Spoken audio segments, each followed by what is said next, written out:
wanna see you move. I just wanna see you move. I just wanna see you move.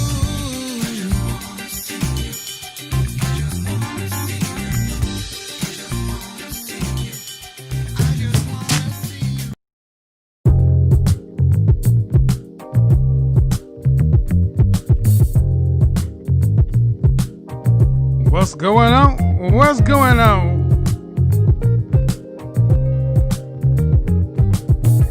We are back. Shout out to the CIA. One love to the FBI, you feminine and beautiful, inspirational ladies out there. Yeah.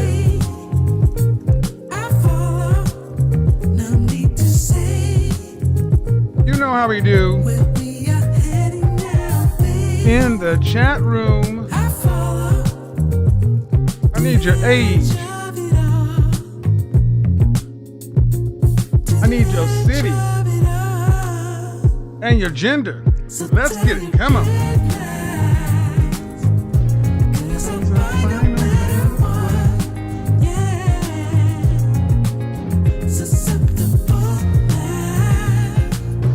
New shoes, new shoes. Wow. So tell me good night, 'cause I'll find a better one. Let's get it, ladies. Get it going, gentlemen.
What's going on? What's going on? What's going on, people? Godfather is back in the house, and the house is packed. How we doing tonight? Shout out to all the women, all the men I say who are CIA. Those men are confident. Those men are intelligent. Those men are more than anything else. They are assertive. Nothing happens in this world if you don't do nothing about it. And one love to the women I call FBI, feminine, beautiful, and all important, inspirational. Let's go to the James Bond case. Yeah, everything you do it with a little flair. So when I'm traveling, this is what I carry my eyewear in. You want to see? It's a nice case. Jacques Marie Marge. And it's what I decide what glasses I decide I want to wear on a particular day. I like those. I like those. I think we'll do those tonight. I feel like being on that party and bullshit kind of thing tonight. Tonight we'll wear, this color is called Grand Reserve. In my fraternity, we call it Crimson. And yeah, so when I'm on the road, I take 4 opticals and 2 pair of sunglasses. Woo! So yeah, get your frame game up, gentlemen. Frames, fragrance, and footwear are things that once you get them right, you can stop a whole lot of back and forth foolishness. Shut stuff down with your work. Fragrance of the day. A Kevin Samuels classic. Bond number 9, New York Oud. This fragrance is outright magic. Back to the beginnings of my business, I wear this fragrance when I just absolutely positively have to kill the game. That's this. On my channel right now, there's an interview. I'm being interviewed on my local Fox affiliate, and I'm wearing that fragrance. And I could tell that even the lady interviewing me was having a hard time focusing, and she just had to give up the ghost at the end of the interview. She's like, I got to ask you, what are you wearing? You smell so good. It was that. Yeah. Bond number 9, New York Oud. And for shits and giggles, throw a little molecule or one in there just to make it do what it do.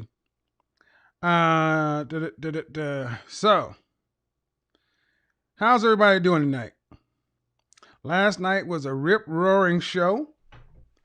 And tonight's going to be even better. I'm getting ready to flute out to Miami. Getting ready to fly out to Miami and do remotes from there this week. Changing up the pocket square. Let's see. What do you think? Pocket square? Should I stick with the white or should we go with the black and gray? We'll try it later on. Let's get on with the show. Yeah, image matters that much to me. And you know what? Based upon some of the reactions we've seen from this twerk gate, it needs to start mattering a whole lot more to a lot of people. I'm glad that I'm starting to see more people out there supporting the owner and not shifting accountability and blame. And I wanted to even ask tonight, do we want to do part 2 of that show or do we want to move on to the next show? Because I said what I had to say about it. We took 18 calls last night, and I think I'm pretty much done with the topic. I want to go, but if you guys want to still talk about, Twerkgate, I don't know what else can be said. I know some folks feel like they want to, say their 2 cents about it, but I think it's pretty much done. But if you want to talk about it, put a 1 in the chat room, or 2 is the subject. Do modern women want to submit to men? And when I say men, I don't just mean men in general. I mean those productive, competitive, successful men. I mean those high value men. I mean the men that you ladies say you want. Do you modern women really want to submit to them? Because let's be real, without a shadow of doubt, I think we all understand that modern women want a high value lifestyle, a lifestyle that 99% of you cannot afford to give yourself. Number 1. Number 2, those same women still want to have children and not have to work to pay significant bills. That is a lucky life in this country when 72% of mothers have to work full or part-time. But it's always been asked, well, what do you expect to have to give to get that kind of thing? And so many women are just kind of like, well, what I bring to the table, I bring me to the table. Nope. We're going to start defining the conversation much better. And the question really becomes, look down in the description of the video. Let me open another window real quick.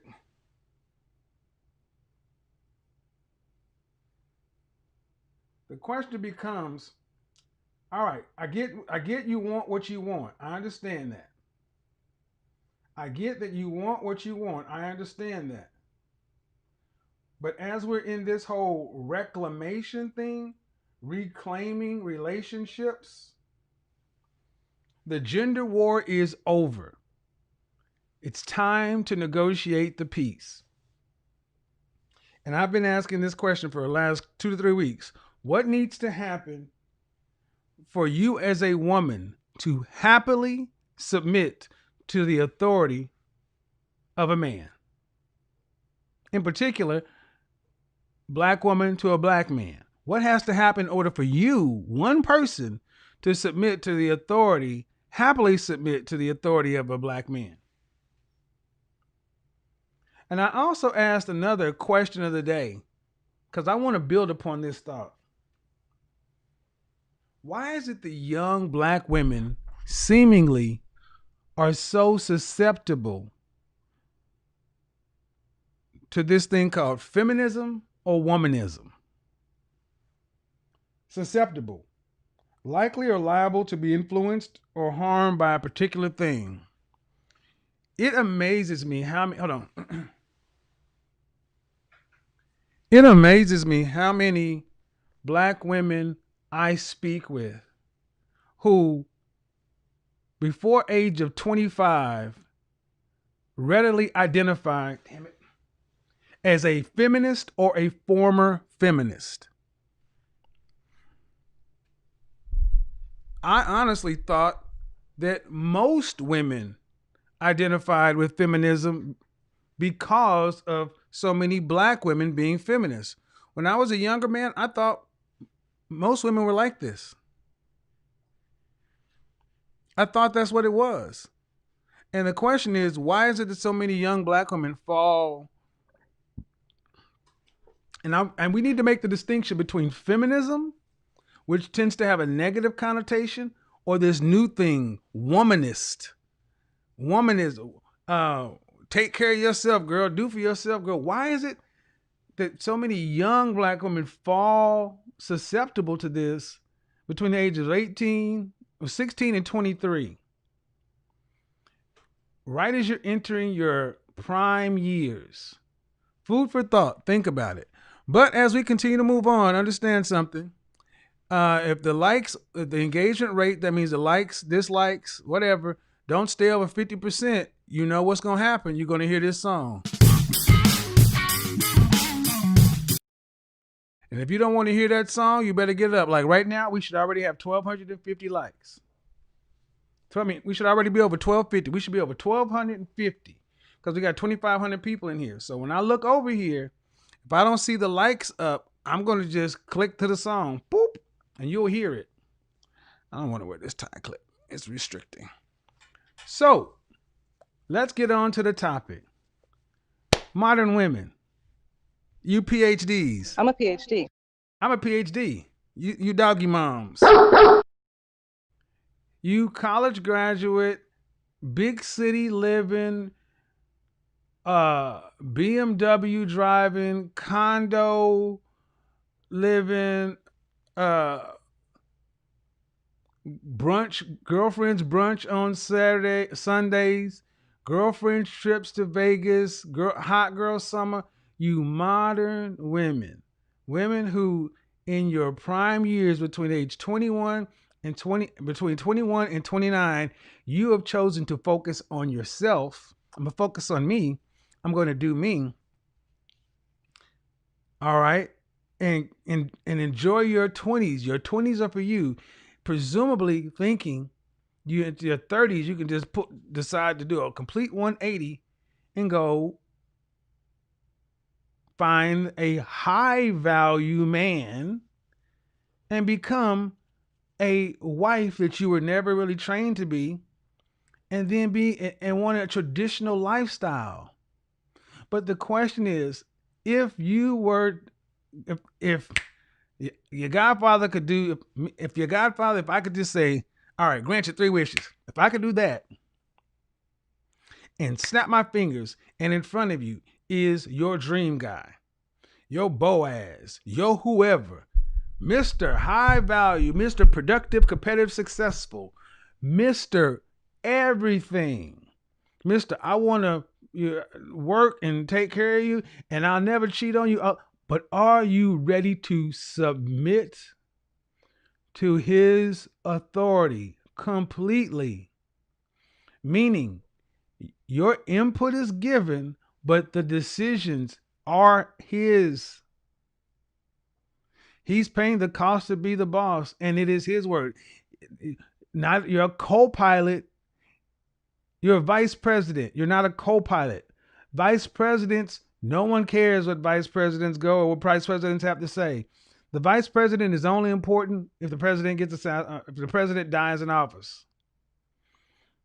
Are you really ready to submit to the authority of your high value, your man, before you become his wife? See, I know the tricks, a lot of you ladies. Oh yeah, I know I'm ready to submit. Yeah, but are you ready to do it before you get the wedding ring? See, you can't say I'll do all this stuff after you marry me. No. Are you ready to? And if that's your thinking, you're not ready. If you're looking for ways to wiggle out of it, get in the gray areas, deflect, you're not ready. You don't want to do it. And that's fine. Let's just be honest. Are you ready to submit? And here's the thing. If not, cool. What has to happen, ladies, for each one of you individually? What has to happen for you to be happy and ready to happily submit to the authority of one man? Why did it come up? Last night I had a call with a woman out of Los Angeles. Her name is Ashley. And I'm going to just let it play because in the conversation, I'm talking to a woman who hit a lot of points that I want to discuss this week. One, let me say this to women in general, black women in particular. Black women, Ashley, you are not victims. Black women, you are not a special victim. You got to give up this victim complex. It gets you nowhere. Number one, you're not a victim. Number two, you're damn sure not a special victim. Three, the world does not owe you understanding.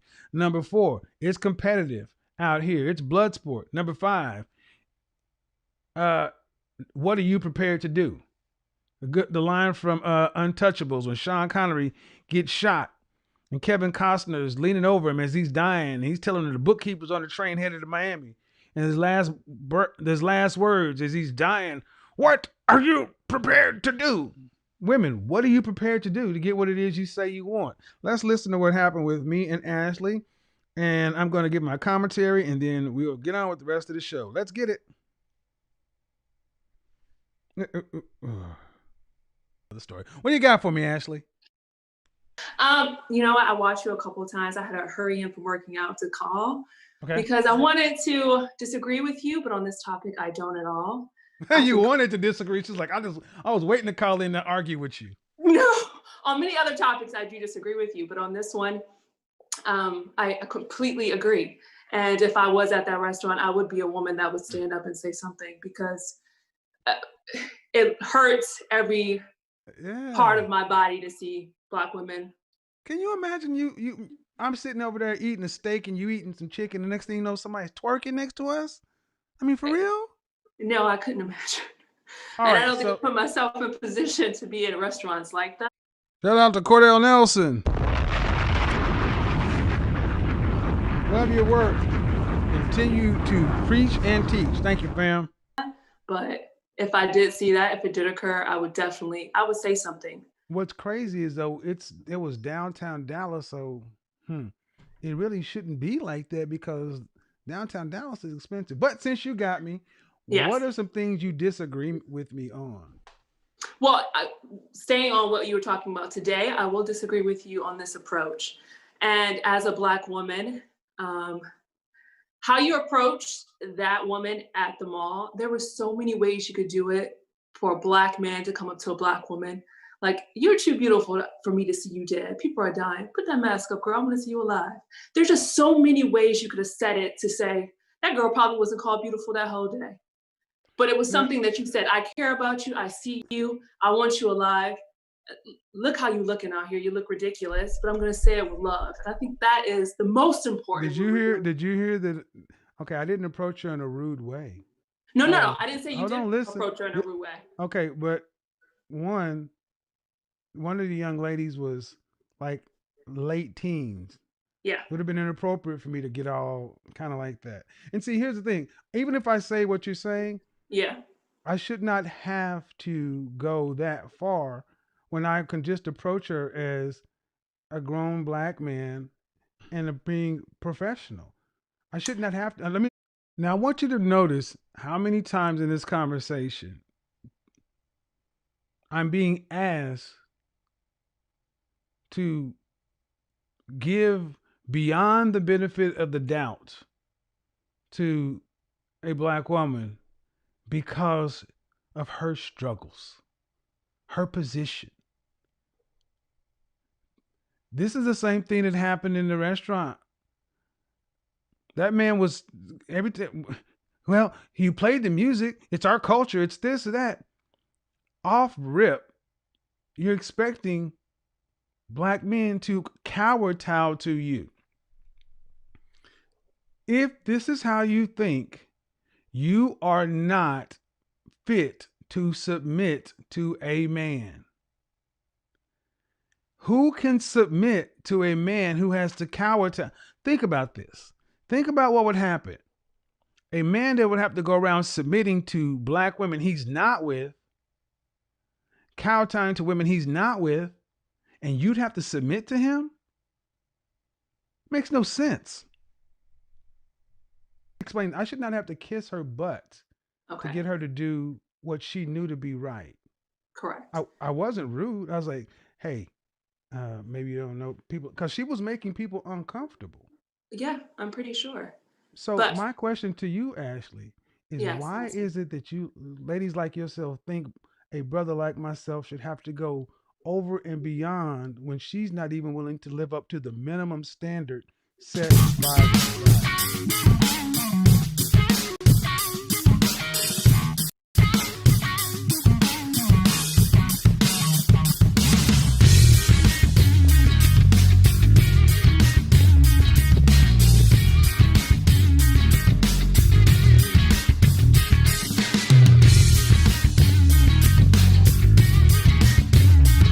Shouldn't have to do this every night.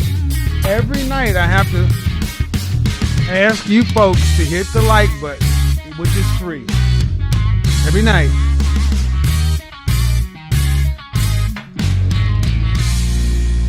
Likes are free.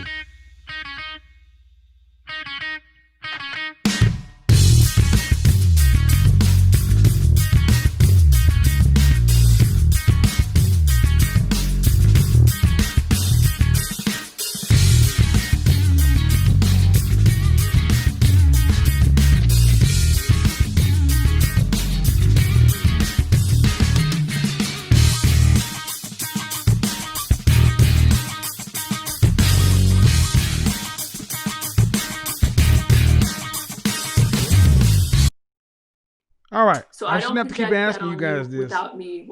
But we have 3,200 people in here watching. And we have 1, 2, 3, 4. Oh, let's see. 3,200 guys, keep the likes up. I'm going to say this to you ladies who believe like Ashley. I'm sorry. Black men should not have to kiss your butt to get you to act right. Matter of fact, we need more black men checking you.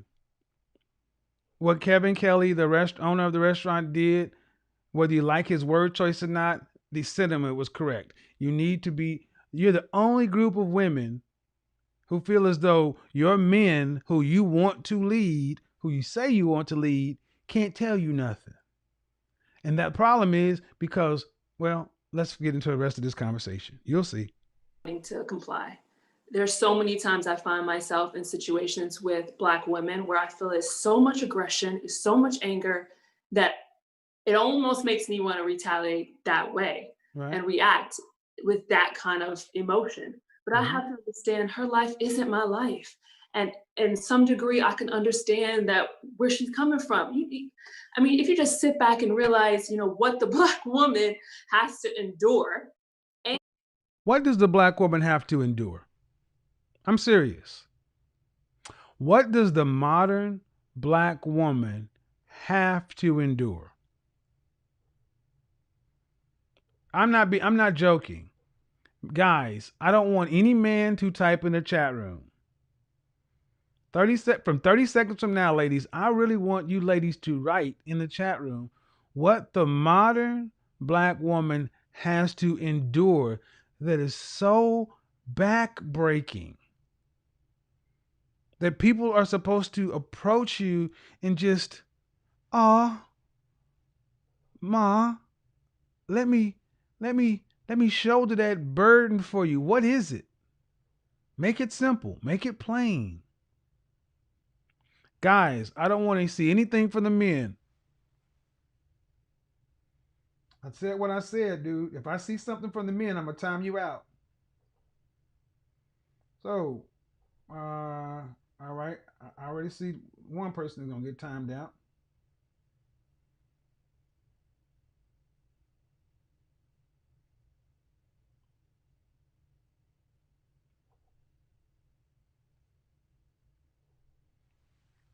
I've yet to see what you ladies are saying that you have to endure. You ain't picked a bale of cotton. You ain't sat on the back of nobody's bus. You're the freest, most independent, most liberated group of women that ever walked the planet. Yet you have to endure what? Ashley, if you're listening, I want to hear what black women have to endure so much that her and us are supposed to walk around with a heightened sense of awareness to lighten her load. Again, she asked me to walk up to this woman and say, "Hey, Ma, you look beautiful. Put your mask on, would you? I want to see you live." What the French toast? I don't think that she understood how insane that sounded. And you But always talk about stats. Let's talk about stats. And hold on, how, but before you do that, yeah, yeah. earlier today, I was listening to Brie Larson. She played Captain Marvel. Are you Okay. familiar? Okay. Mhm. Brie Larson gets run across the coals by other actors because people don't like her. And I was listening to a channel called Charisma on Command, and they Mhm. were going over an interview Brie Larson had with a magazine called Wired. And the problems Brie Larson was having is because a simple question was being asked, and she would take it and assume it was negative and then respond. Okay. That's where I feel like a lot of black women like yourself come from. Taking a neutral, that point needs to be listened to. This is why I always talk about good faith. If you are finding yourself always upset and on the defensive, you can read a lot into an innocent question. Go back and look at that interview with Brie Larson and see what I'm talking about. Does Brie Larson work out? That was the question that was asked. What is that? An insult? What are you trying to say? I look fat? That's what this woman said. Why would you go there? True thing and automatically assuming bad intent. Of course. Of course. Of But course. see that's not but that's not of course. And in her mind, yes, a bad intent. Of course we're going to assume a bad intent. I'm sorry, Ashley, black women who think like her. Why? I don't see what it is that you have to endure and your oppression, your subjugation. And then I know who this woman is. You didn't see her on the camera, but I did.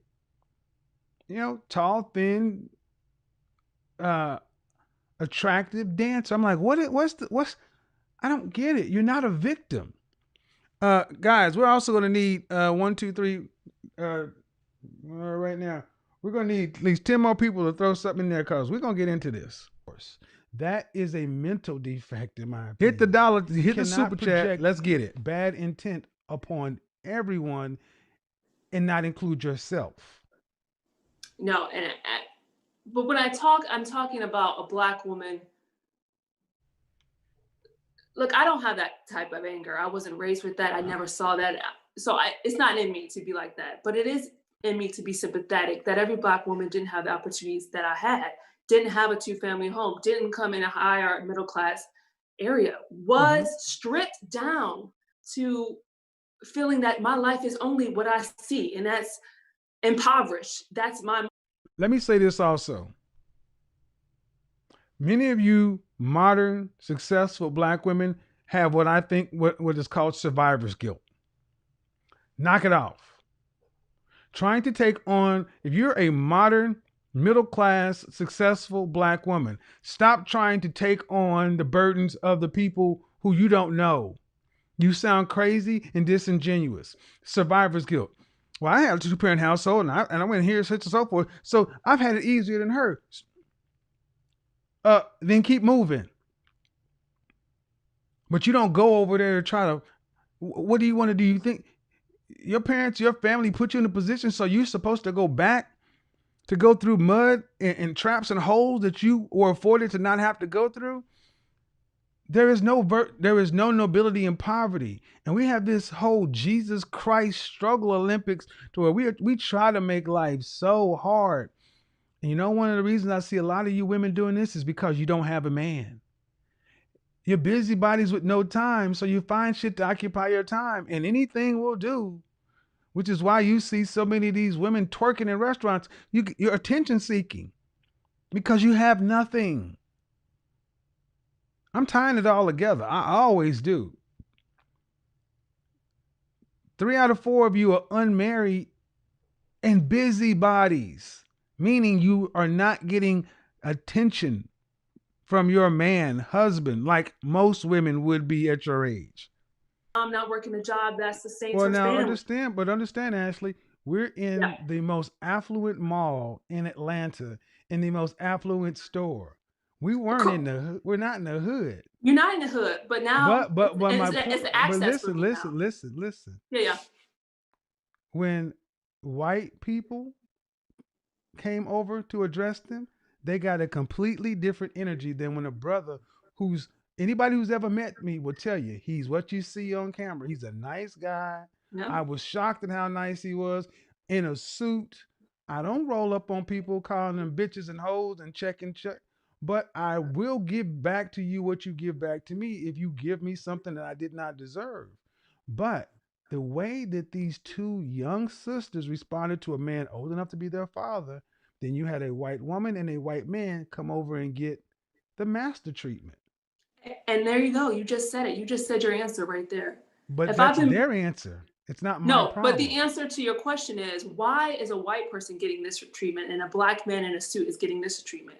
But that's why I said it's a mental defect, and that's exactly. But the accountability is on who? See what you? It is on. See, we're on the same page, except for when you told me the way I approached her. That means that's where I can never go with you. That still is me having to go extra over when somebody knows they have issues. Now that's true, and I can understand your point on that and who wants to do a little bit extra, but there is no negative to doing a little extra. There is no. Listen to what this Black woman just told me. I understand where you're coming from.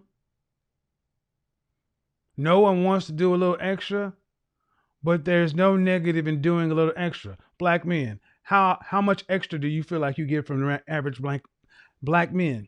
How much extra do you feel like you get from the average rank and file sister? If you feel like you get extra from the average rank and file Black woman, type 100 in the chat room.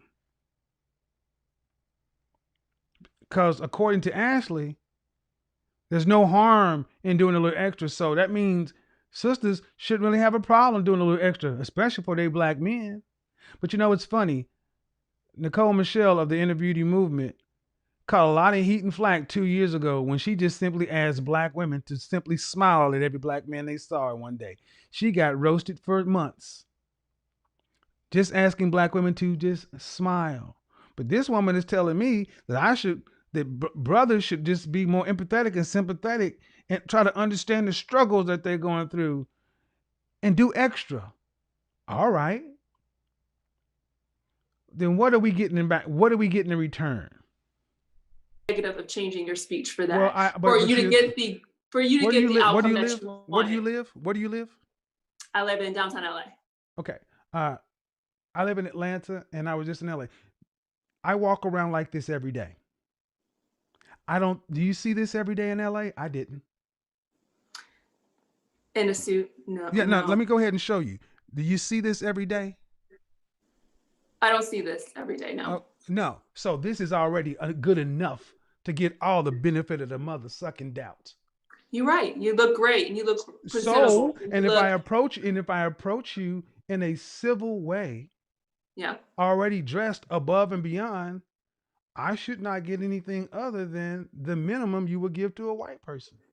But don't you think with the mentality of a young woman, like you said, you may look as dapper as you do, but you're still an N-word in a suit. Just like they say. But again, I'm not talking to a 14-year-old. These women were adults, and that's their problem. That is true, and I agree. That's why I said, okay, so ultimately, what are you trying to get me to understand? That you're asking someone to have mental capabilities that they're not apt to have. Well, listen, I'm asking. I'm asking someone. See, when they start using a bunch of big words, this is when the deception starts. This is when the bullshit starts. You're asking someone to have mental capabilities that they're not apt to have. In other words, what? You asking them to be more than they are. You asking them to be grown-ups. You asking them to be mature, adults. She couldn't say it that way. Yeah, I'm asking you to be a damn adult. What I'm asking is the women who claim to be the strongest, most educated, don't need no man, to be the equals they say they are, and be the adults they claim to be. And she has to be in that position and in that realm and in that box at a young 20. You said early 20s, late teens. But it's at this. Listen to all the excuses, all the special conditions, all the benefit of the doubt we're expected to give. But is it coming back the other way? And why is this important, ladies? Well, how do women who move through the world like this woman and the women I'm talking about ever expect to get to a position to work and cooperate with a man? That's just cooperate. Cooperating ain't submitting. You want to continue to keep, well, anyway, let's go. Age where many black women fall into this feminism, womanism, I don't need no man, I'm good, I'm independent, scrubs and everything. All right, cool. But then be that. See, what she should have done is come into Neiman Marcus that already requires you to have a mask on when you come in. They had to take their mask off. You can't go into the store. They have security at the door. Security says, here's a mask, here's hand sanitizer. When you go through the door, they make you pull them up. The young black men all pull them up. Even the ones who don't want to. But it's the black women who walk around saying, fuck your couch. Why is it the young black women are being more aggressive towards authority than even men? I'll tell you why, Ashley. Because they ain't getting their ass whooped. They ain't out here getting shot. I think being a black man, and I never had a man in my household, or I never had a male teacher. All the people that had authority over me was my black mother. I'm not saying me, I'm saying black women. But my black mother, when I went to school, it was white men, it was white women. When I went to the hospital who took care of me, it was white doctors. And when I called for help, it was a white man, a police officer. So when a black man comes up to me, and when I say me, I'm continuing to say a black woman in this mentality. She doesn't see you as authority. She sees you as someone provoking her. She sees you as the daddy that left. She sees you as someone I don't have to respect. And this is the thing. You heard all that crap? Well, then fine. Let's take it. That's true. Then this is what women like. Here's what women like. Ashley, if that's the case, then women like the ones you're referring to, that's all they get in life. Buy a dog. Because if every black man becomes I don't understand the logical jump from I didn't see any men growing up to I see a black man in a suit and he's provoking me. I want you guys to listen to that again and accept that. And this mentality. mother. I'm not saying me, I'm saying Black women. But my Black mother, when I went to school, it was white men, it was white women. When I went to the hospital who took care of me, it was white doctors. And when I called for help, it was a white man, a police officer. So when a Black man comes up to me, and when I say me, I'm continuing to say a Black woman in this mentality. She doesn't see you as authority. She sees you as someone provoking her. She sees you as the If you never saw a Black man, why would a Black man coming up to you, speaking to you the way anyone else is speaking to you in a polite way, be provoking you? Did you guys get that? You're trying to paint a picture where I didn't see Black male authority my entire life. So when I see a Black man that looks like authority, instead of recognizing what authority looks like and saying, oh, Hispanic male, Asian male, Middle Eastern male, white male, managers, police officer, firefighter, president, all authority. Black men, just like them, authority too. No. You see a Black man and your first response is to go all the way to the negative? That made sense to her. No. That's that mental defect I'm talking about. Always presuming negative when it comes to a Black man, even when there's no evidence when there's no evidence to prove that. that left. She sees you as someone I don't have to respect. And this is the thing. I can accept that. So, but listen, but I can accept that, but I don't have to. I'm the world. I don't owe her understanding. Correct. She knows that she has an abnormal reaction to me, and it's on her. How about this? No different than if I had mommy issues and I looked at every Black woman as the mother that hurt me. I could not walk around treating women as the mother that hurt me and get understanding from Black women.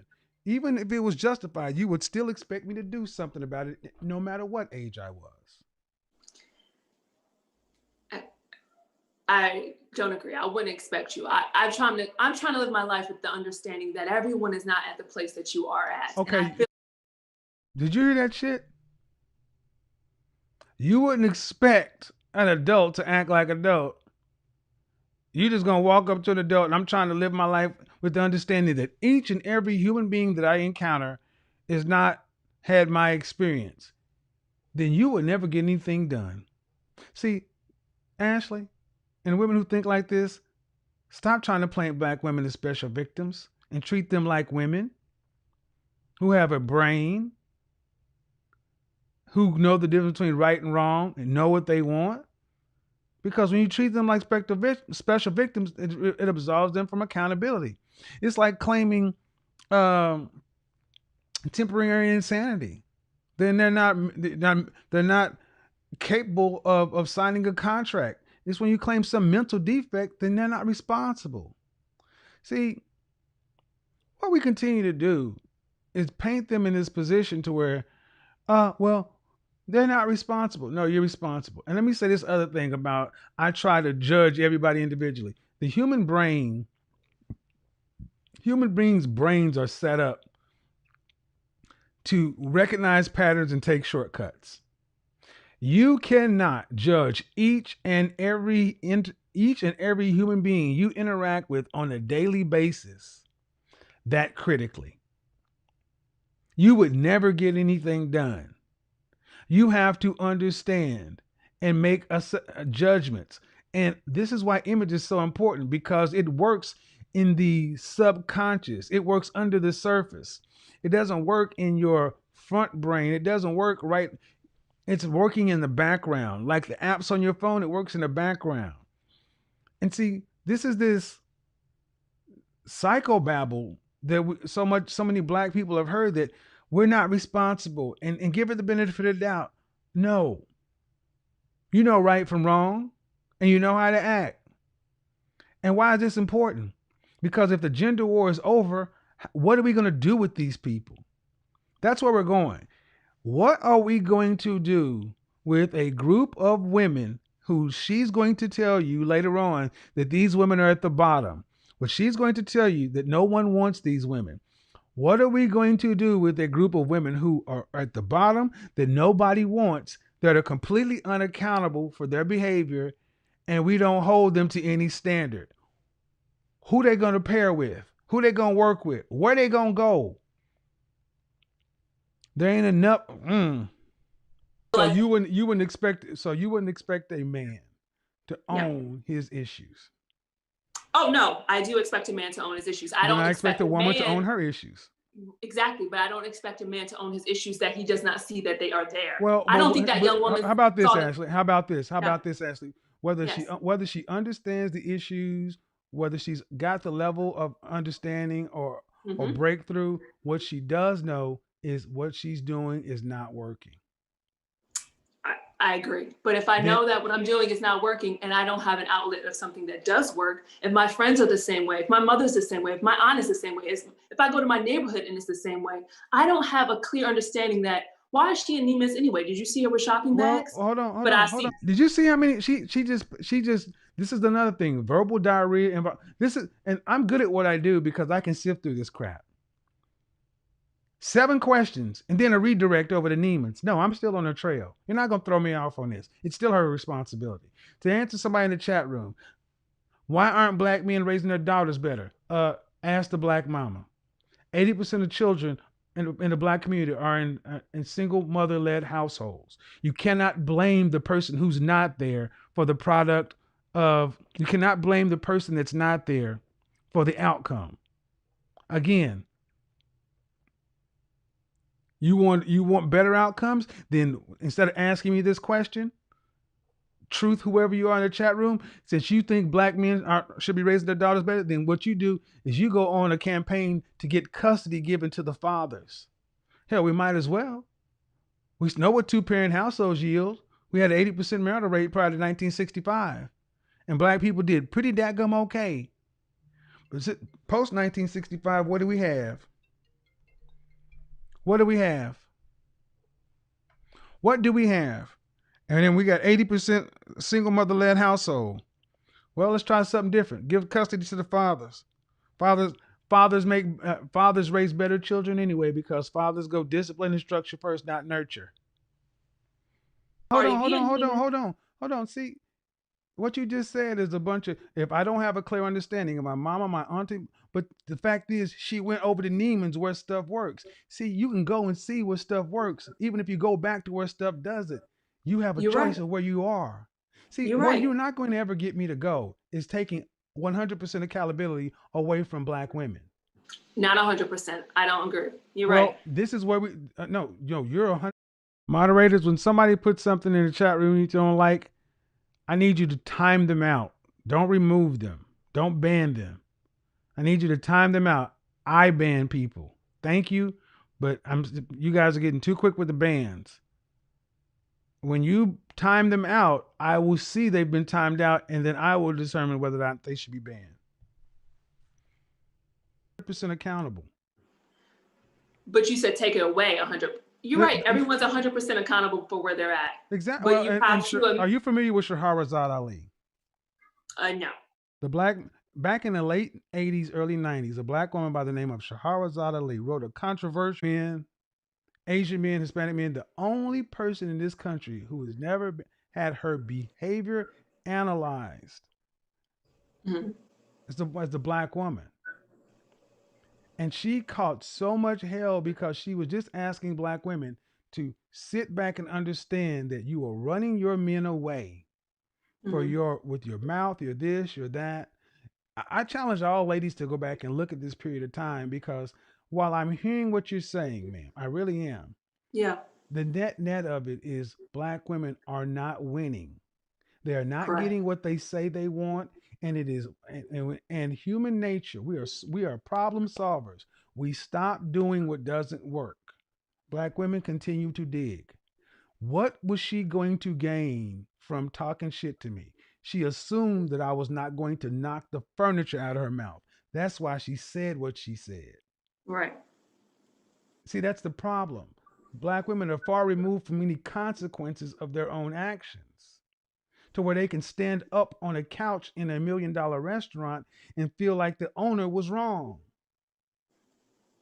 It doesn't take psychoanalytics to know that there's you're going to get a bad outcome when you don't have consequences. Hey, Dumb and Pink, call in. Since you think my logic about single, see, you can't say my logic is trash. Logic is or is not true. See, I want you to understand there's a black woman who says logic is trash. It's not Kevin's logic, it's logic. Logic is the same whether or not your trashy ass says it or I say it. But only trashy people try to make something that's not subjective be subjective to their foolish feelings. So you get your big ass on the phone when I open the call lines, since you want to get down in the comment section and show your ass. Yeah, I agree. I mean, I'm going to take a look at that book because I really Yeah, you should check it trying out. to see your mentality on this because I do want to hold and I do hold, Black women accountable for what they do. I just feel like being the lowest, and Black women are the lowest on the pole. No one wants a Black woman. No one, we disregard Black women's emotions. Why do you think that is? Why do I think that is? Why do I think that is? Now, I want you to understand, she came in thundering. Black women are the lowest. We're the lowest on the totem pole. Don't nobody want a Black woman. We're totally disregarded. All this frontal assault, and then ask one simple question. Okay, but why? See, Ashley, and women who think like you womanist, you feminist, you lean so heavily on the victim narrative. And I'm sorry, that just will not work for building anything. You cannot build couples, families, communities, anything with one group perpetually being a victim. Saying a statement of fact, you're at the bottom. Don't nobody want you. Right. But see, the way the victim narrative is, it's nobody wants us and it's not fair. They don't want us because they don't know us. They don't want us because they don't understand us. They don't want us, but the reason we're at the bottom is not our fault. The reason why 80% of children are born out of wedlock in the Black community is not a Black woman's fault. It's not a woman's fault. The reason 80% of our women are overweight is not our fault. All right, well, okay, then whose fault is it? Whose responsibility is it? Well, it's the government. It's the high fructose corn syrup. It's everyone else. Okay, but how do you build anything with somebody that's always going to say,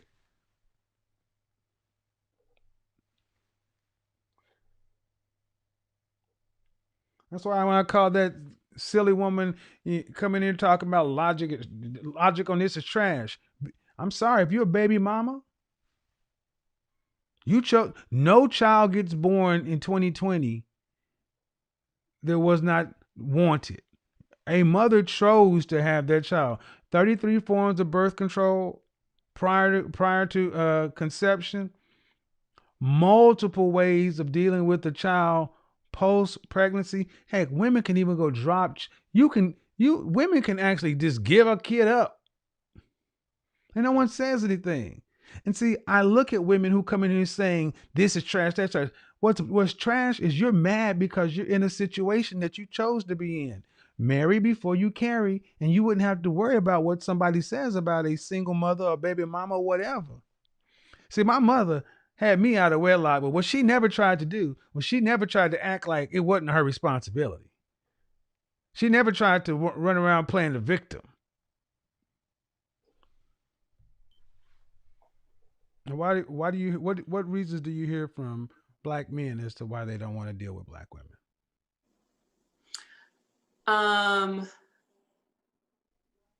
So I think the majority that you hear are their attitude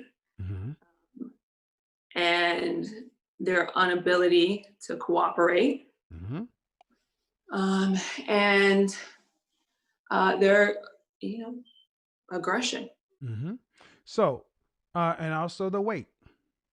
So you do point that out. I agree with you on that as well. So the attitude. Yes. If you've ever worked with a Black woman, you know that when she goes to work, she can get her attitude under control when her paycheck's on the line. Correct. So it is something that she can choose to control. Correct. The inability to cooperate is an extension. Let me say something too. Any woman that comes in my chat room talk about my brother, my friend, I know men who like women with meat on their bones, I'm timing you out. Enough of that bullshit. You guys put this meat on their bones to justify being overweight, obese, and morbidly obese. Not in this chat room, you won't. Women should not weigh more than men. And if you can't get around that, go somewhere else. But we had enough of this calling it thick and fat and curvy and voluptuous. When a woman is 5'8" and 210 pounds, the size of an NFL running back, don't tell me about meat on their bones. Moderators, if you see a woman coming here talking that shit, time them out. You cannot say what you want. This is a benevolent dictatorship. This is not a democracy. I am tired of hearing the same bull crap. If you want to talk that bull crap, go over to somebody else's channel who will coddle that and let it slide. Over here, we deal with trying to make something work. Men do not want women that weigh more than you. And if your brother likes women with a little meat on your bones, you notice the one thing she did not say is she didn't say his wife had meat on her bones. Of attitude. They're, masculine, all that other kind of stuff. And then weight. Weight is you go back from 1990 on back, you didn't see 300-pound black women. Everything that you have mentioned is 100% under the control of said black women. And black men have been saying, it's your attitude, your inability to cooperate, and your size. And what have we gotten? They've gotten more of the same. We got to the point to where women like Lizzo. I hate when you keep mentioning her. I use her because she's an avatar.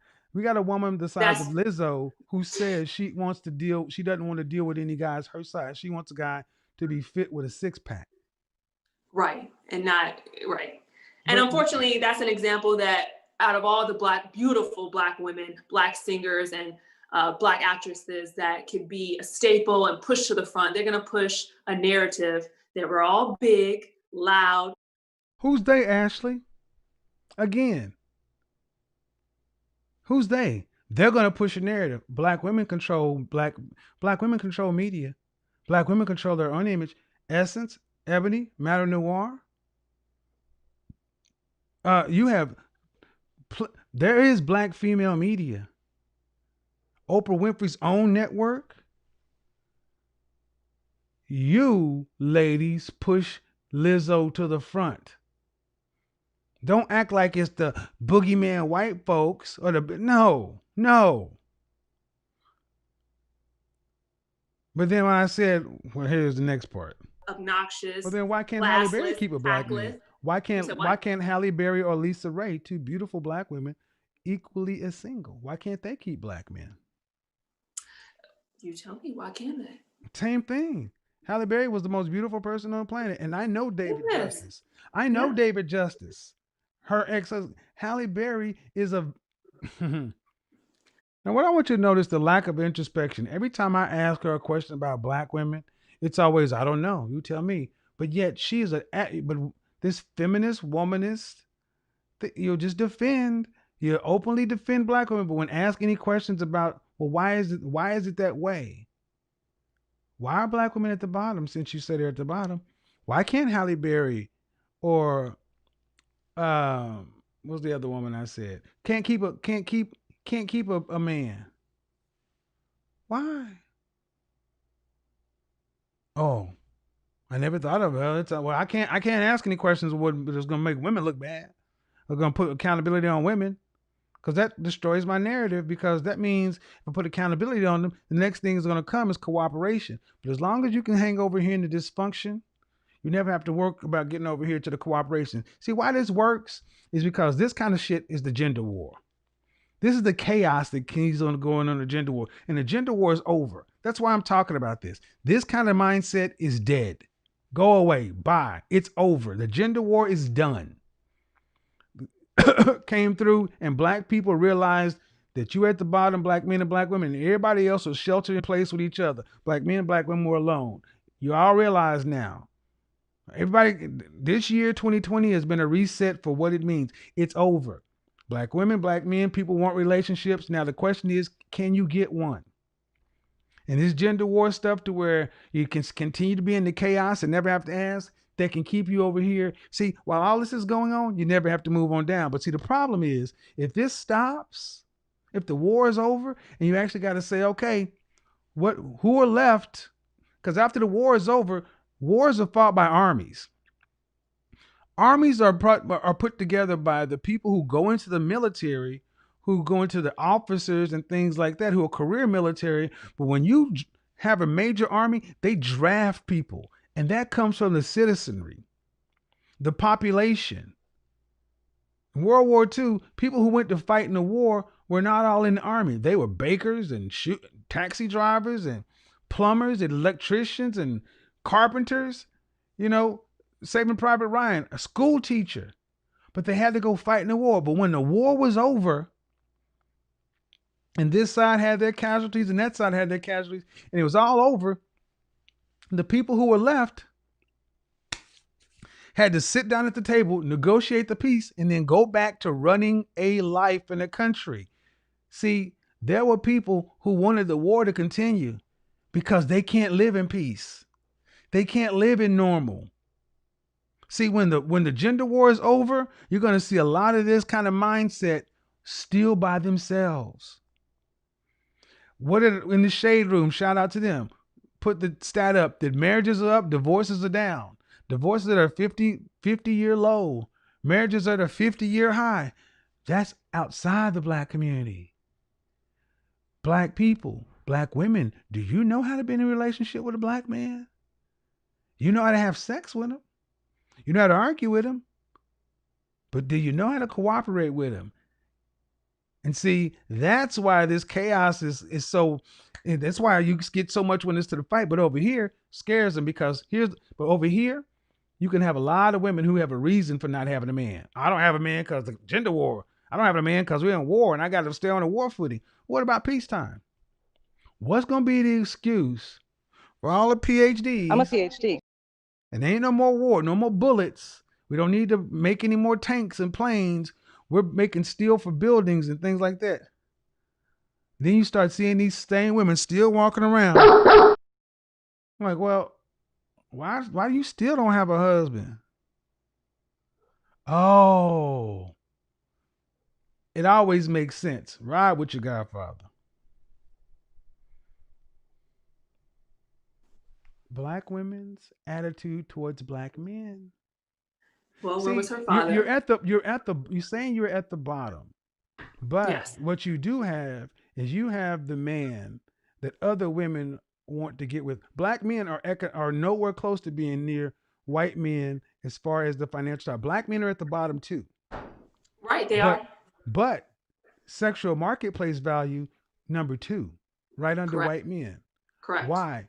Because in spite of the average black man's perceived educational value, income, this, that, he has not even talking about the bedroom. Black men raised in a matriarchy, more likely to listen to the input of his women versus non-black men, white men, Hispanic men, Asian men. They don't really listen to their women. So if you're at the bottom and you got the man who is sought after by other women still trying to work with you, why are black women continuing to give black men louder, bigger, and even worse? We're starting to get purple hair now. I mean, come on, man. All black, and I'll cut this really, Ashley. All black men want is a woman to work with. Can you work with me? Can you That's it. In a nutshell, all the rank and file black man wants is a woman to work with him. Can you cooperate with him? That's it. Why are you at the bottom? She said it. Inability to cooperate, aggressive, loud, all the things go along with that. And then I put in the weight part of it, and she agreed. So if you're at the bottom, you know you're at the bottom. Why are you getting louder, bigger, more difficult, standing on furniture twerking, and then getting big purple hair and long raptor nails? You're going the wrong direction because you're comfortable in the war. You know what happens? The tip of the spear, put the Marines in, or SEAL Team 6. That's what I think of when I see a lot of women who are just extreme like that. They're extreme warriors because that's all you can exist in is war. You can't exist in peace. You gonna see that in the neighborhood somewhere?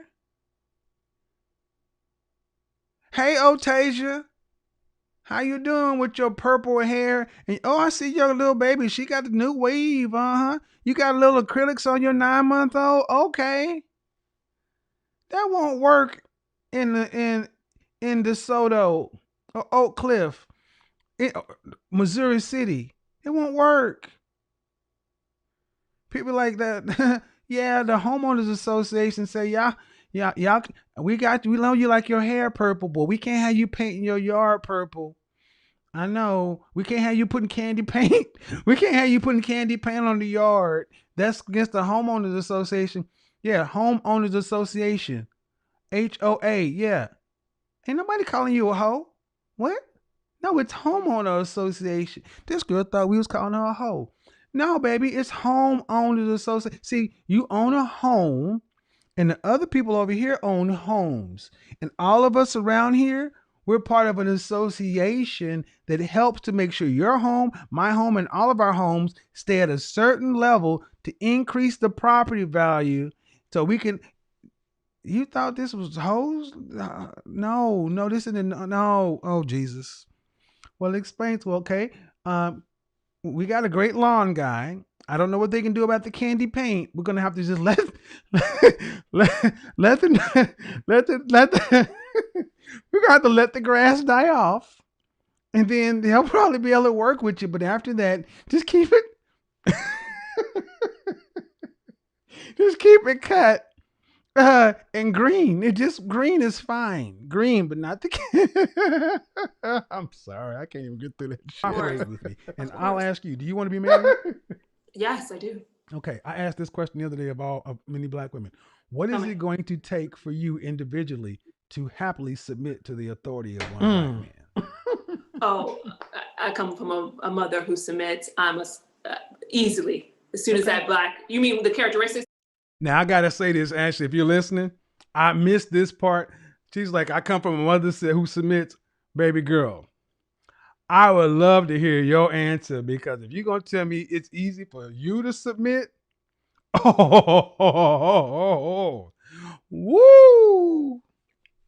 All right. He needs to have? Well, I'm just saying that's a question that black women need to answer for themselves. Because it's so... But yeah, you should call back in. It'd be a spirited debate. Why don't you? Yeah, I'm gonna call you back should have in said hello while I was out in LA. I was there last week. Oh, really? I was there. I did remote from LA all last week. So, yeah. But yeah, I'm gonna call in on another time where a topic that come on, that I have a different stance, but I think we are in agreement on this. All right then. Peace out, man. Thank you. Yeah. All right. I thank her for calling in, because she was at least honest about it. I don't think a lot of black women even realize that they're feminists. Remember, I did a broadcast about 3 or 4 months ago, Christian feminists. There were so many black women that did not realize they were both Christians and feminists. And I think it was because at the beginning, I said black women, for the most part, get indoctrinated to feminism early on and don't realize how damaging it is to their relational prospects. I don't care if you were raised in a 2-parent household. I don't think there was any man, especially a traditional man or a man who's want to be 100%, who would think the woman I was talking to would be easy to deal with. Now, that's where the disconnect's going to come down, because all it takes is one. The question I asked at the end: what is it going to take for you individually to happily submit to the authority of a black man. See, this takes all the dusty and these dudes out here ain't doing nothing. No. I'm getting right down to the piece. All right, the war is over.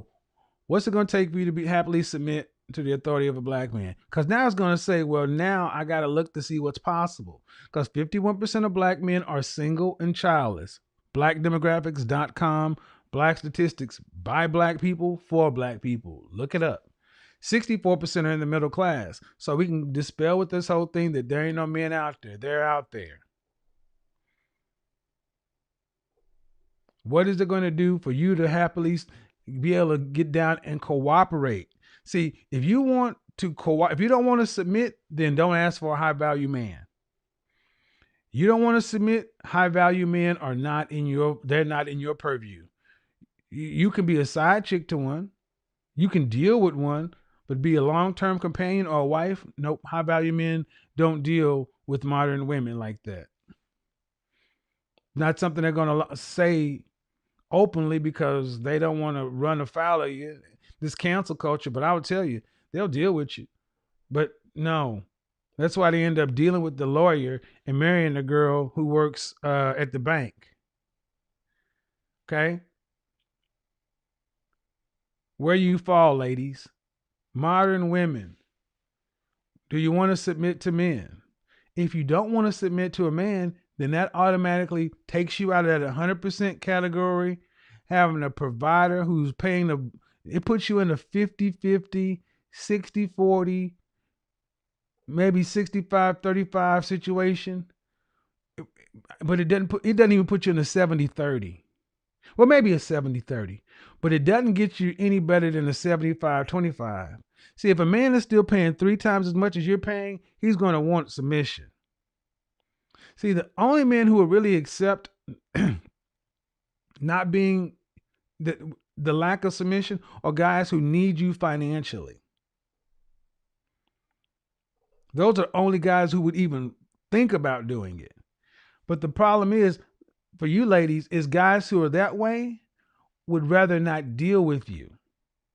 Let me say this, black women, I'm open up the call line. The men who are the skilled tradesmen, the guys who are making 65, the guys who are making 55 to $75,000 a year, the black men right there. The guys who in generations gone past would have probably been stepfathers, some form of 50-50 or whatever. These guys have heard, seen, and have witnessed too much from their grandfathers, their fathers, their uncles, everybody. These guys are just deciding to sit it out and say, I'd rather have nothing than to deal with a 50-50 situation because I know all the things that come along with having a woman who's not willing to happily submit with you. I'm going to end up in a blue pill beta male situation. Guys are just saying they'd rather not do it. Or they're going to get a woman from another culture who will do like Gabby City Bay and say, I'll marry for love instead of money, because apparently that's okay. Right? That's what we said last week.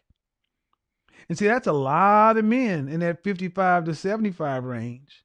But when you start getting into that 80, when you start getting into that 75 to 85 range, you start getting into that top 15% of black male earners. Oh, they're going to want what they see the guys who are making 6 figures. They're going to want closer to that than the dude that's making 40,000. Ladies, you got to understand what your value is, what your price is, what you can actually get on the open market. If you're a vehicle, whatever you are, what's the Kelly Blue Book value of you on the market? All right? You need to understand that and then decide who you're going to sell to. That's how you negotiate the peace. It's about selling. Sitting down 1-to-1. I'm going to, all right, sold. Get them on out. Bid them in. Because this whole gender war, this chaos back and forth, yeah, that works. That keeps a lot of energy going on. And what it does is it keeps a lot of you ladies attention because you don't have anything else. That's why when you go to seminars, it'll be 900 women and the only men there are the men on stage. What does that tell you? If you're going to a seminar and there are 900 women and the only men there are the men that are on stage or presenting, you're in the wrong Mickey Ficky seminar.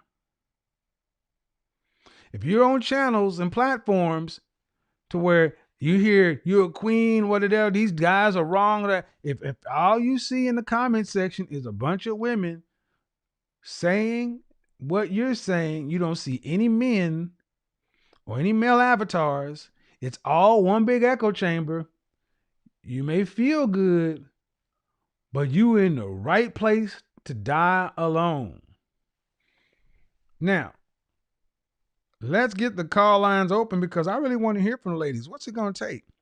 Because, like I say, a lot of you ladies in the 18 and 25, 27 to 35 area, you can make some changes.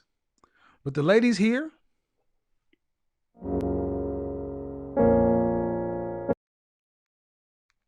but the ladies right here,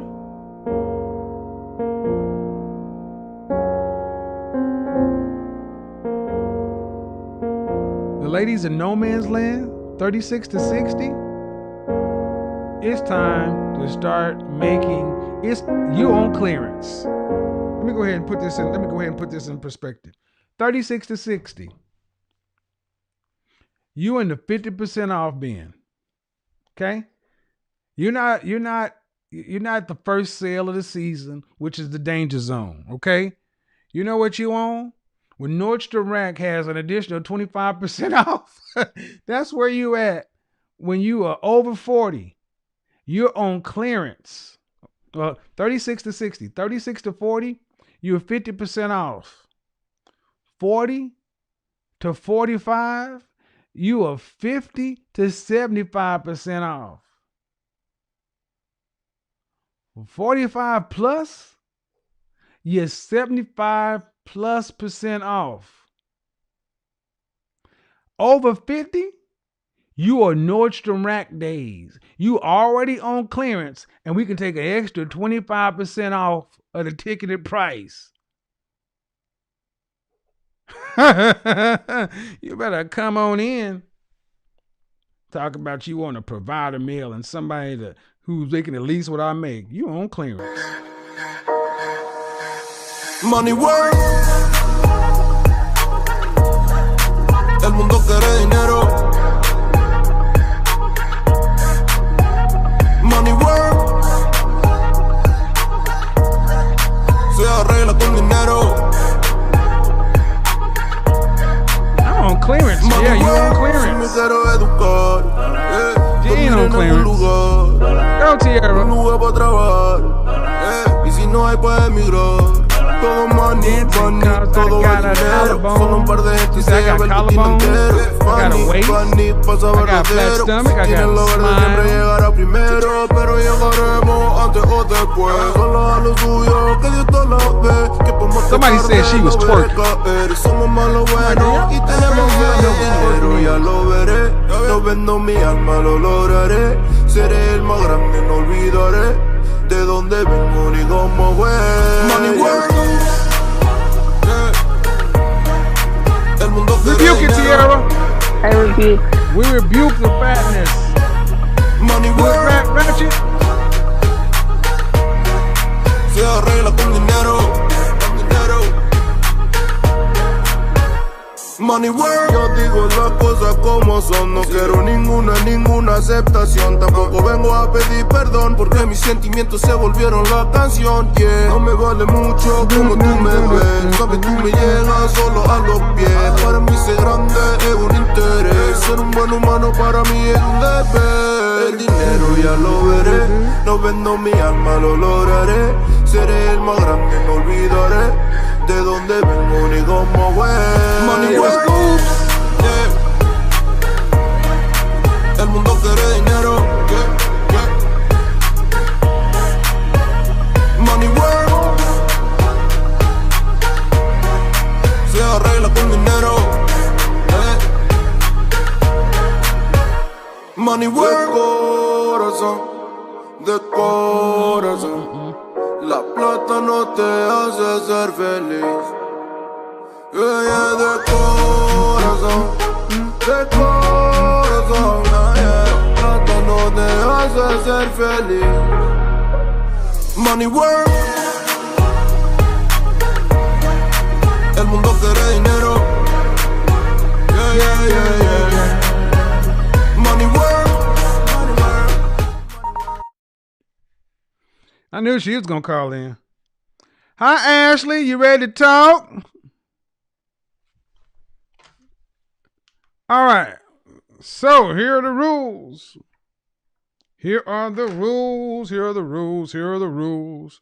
You got to keep your microphone on. You can't overtalk the host. We don't do that. We don't overtalk the host. No matter how passionate you are. No matter how passionate you are, we don't overtalk the host. I need to get the 60-year-old sugar baby up here dancing. Coming to the stage. We got Rebukisha. I rebuke. She's coming back. Going to Miami. We're taking her on the road. Going to Miami this week. And I'm taking Rebukisha down to South Beach. I want to see if we can get... We're going to put her on stage to see how many Bitcoins we can get. Bitcoin, babe. Rebukisha. Go ahead, Cynthia.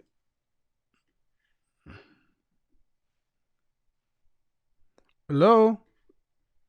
Cynthia, unmute yourself. Yeah. Yep. What's up? What's going on? What do you got for me?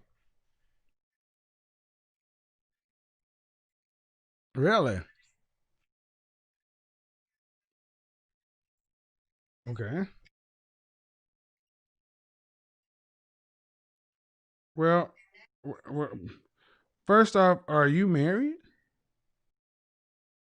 Well, you know what they're gonna say. Have you ever been married? Then I gotta play devil's advocate. How old are you? All right. Then how can you say submission is easy to do if you're 42 and you've never been married? Okay.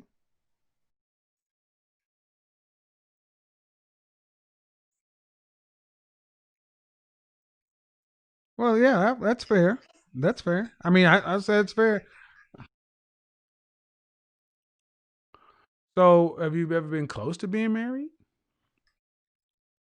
Have you ever lived with somebody? All right. There's a story here. So why didn't you guys get married?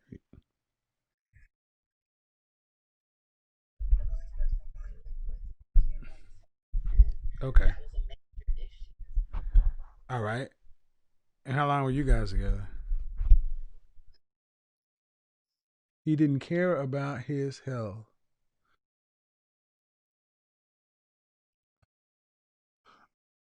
All right. So what about dating now?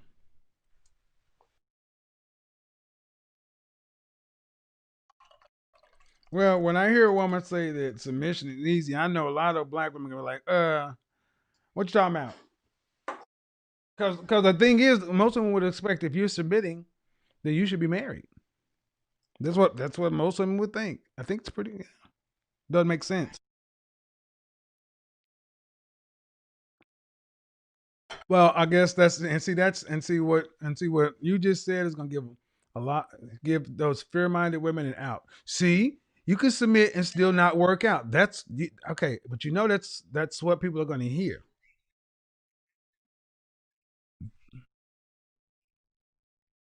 Okay, right. Whatever reasons, things didn't work out.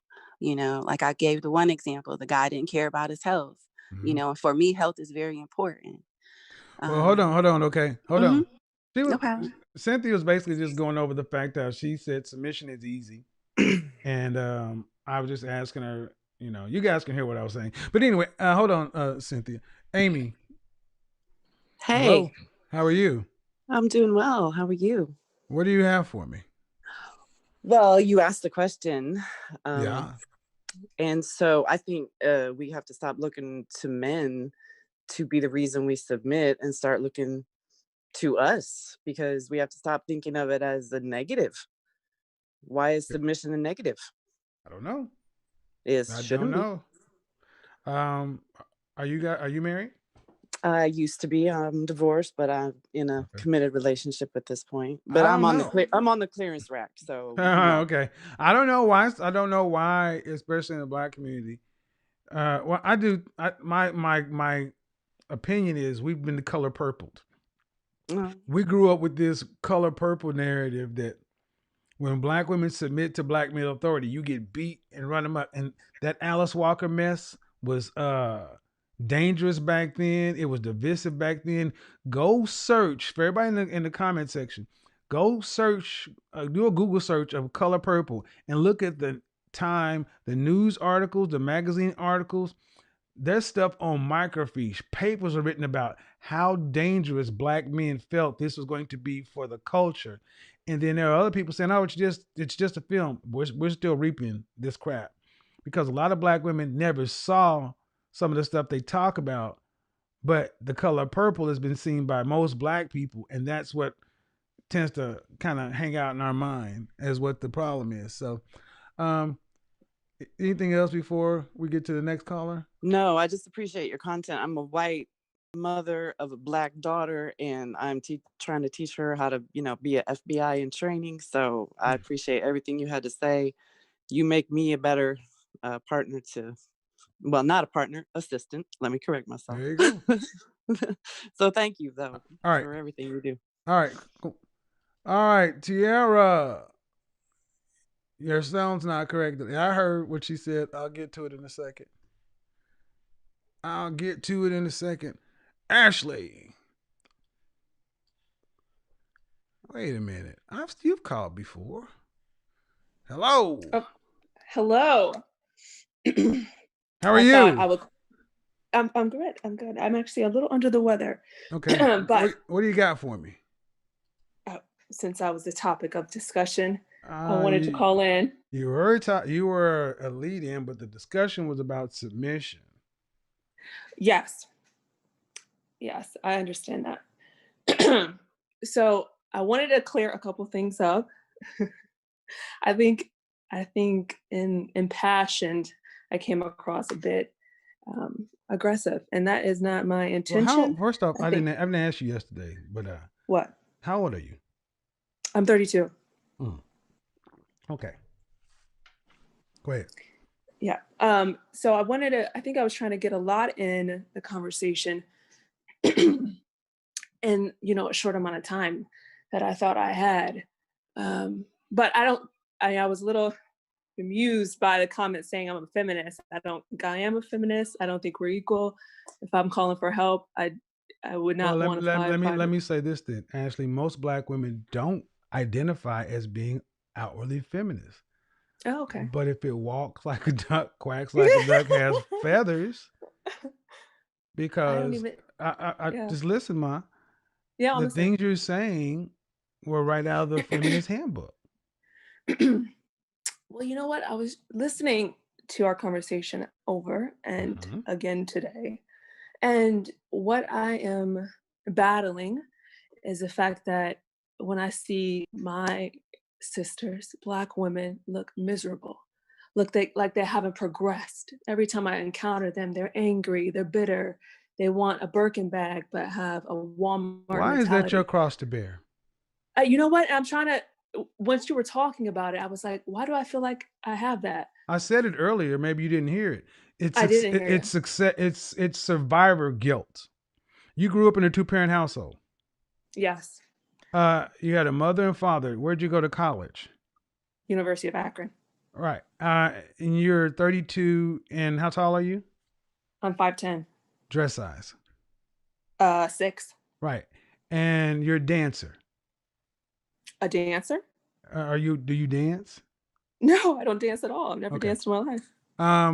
Well, are you in shape? I'm in shape, yes. I run right. nightly. All right. So most people would, you look at most black women, they don't have your experience. You're You right. quote unquote made it. And what we You're right. tell people in the black community is to feel guilty because they made it. And I say, you Yeah. listen, Yeah. your mother and father didn't do what they did to put you in a position for you to take on burdens that you didn't live. I never thought of it that way. Of course not, because we happily heap survivor's guilt on successful people. That's why one of the first things that happen when a black man make it, somebody, oh man, hook me up. We the only race that does that. To the extent we do. And would you agree with me that in our progression as black people to get better, that we do have to help others? Or do we just leave how all about of this? them? When was your last relationship? 4 years ago. How long did it last? About 5 to 6, but there was multiple breakups. 5 to 6 what? Years. Why didn't you guys get married? So he was older, much older. Okay, that means he was alive.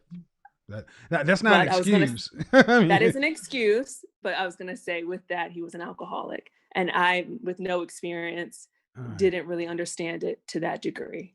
Okay, but see, when you say he was older, then being older had nothing to do with alcoholism. I don't think I would have. I don't think I would have stayed as long as I did if he was my age. Did your parents meet him? Yeah, they hated him. All right, then. But then they hated them at the beginning, but then they enjoyed them. All right. After we've been together for so many years. My ultimate point is this. Tell me. You have a very strong personality. Yeah.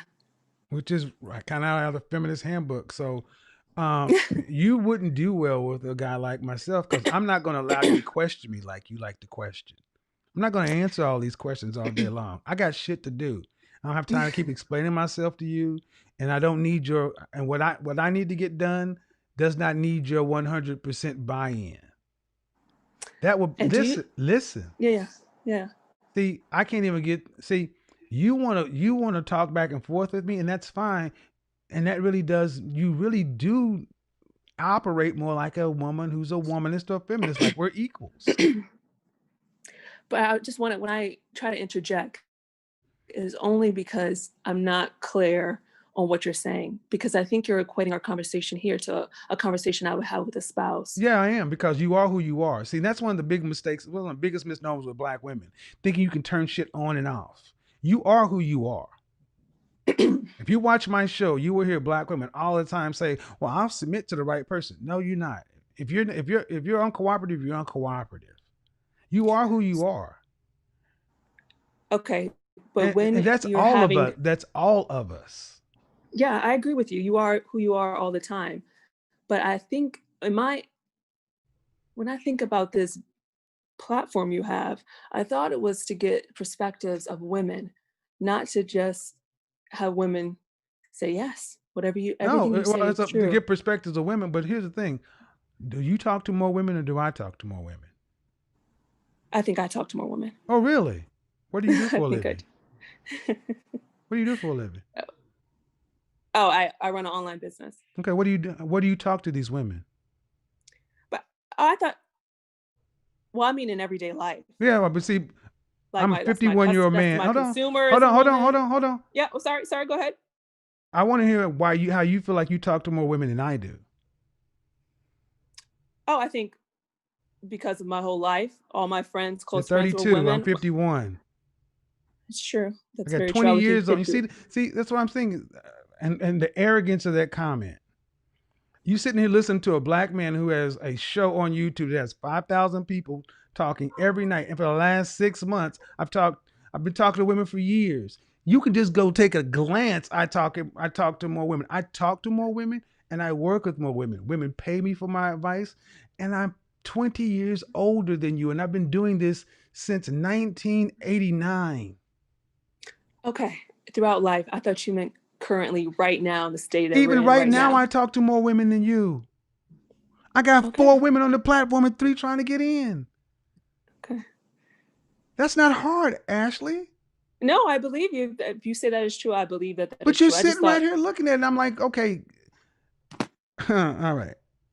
all your comments, the comments you have in your chat are all men. Let me answer the first thing I was trying to get to, because Yeah. ultimately, talking about you look at your sisters and this and that and so downtrodden. Are you happy?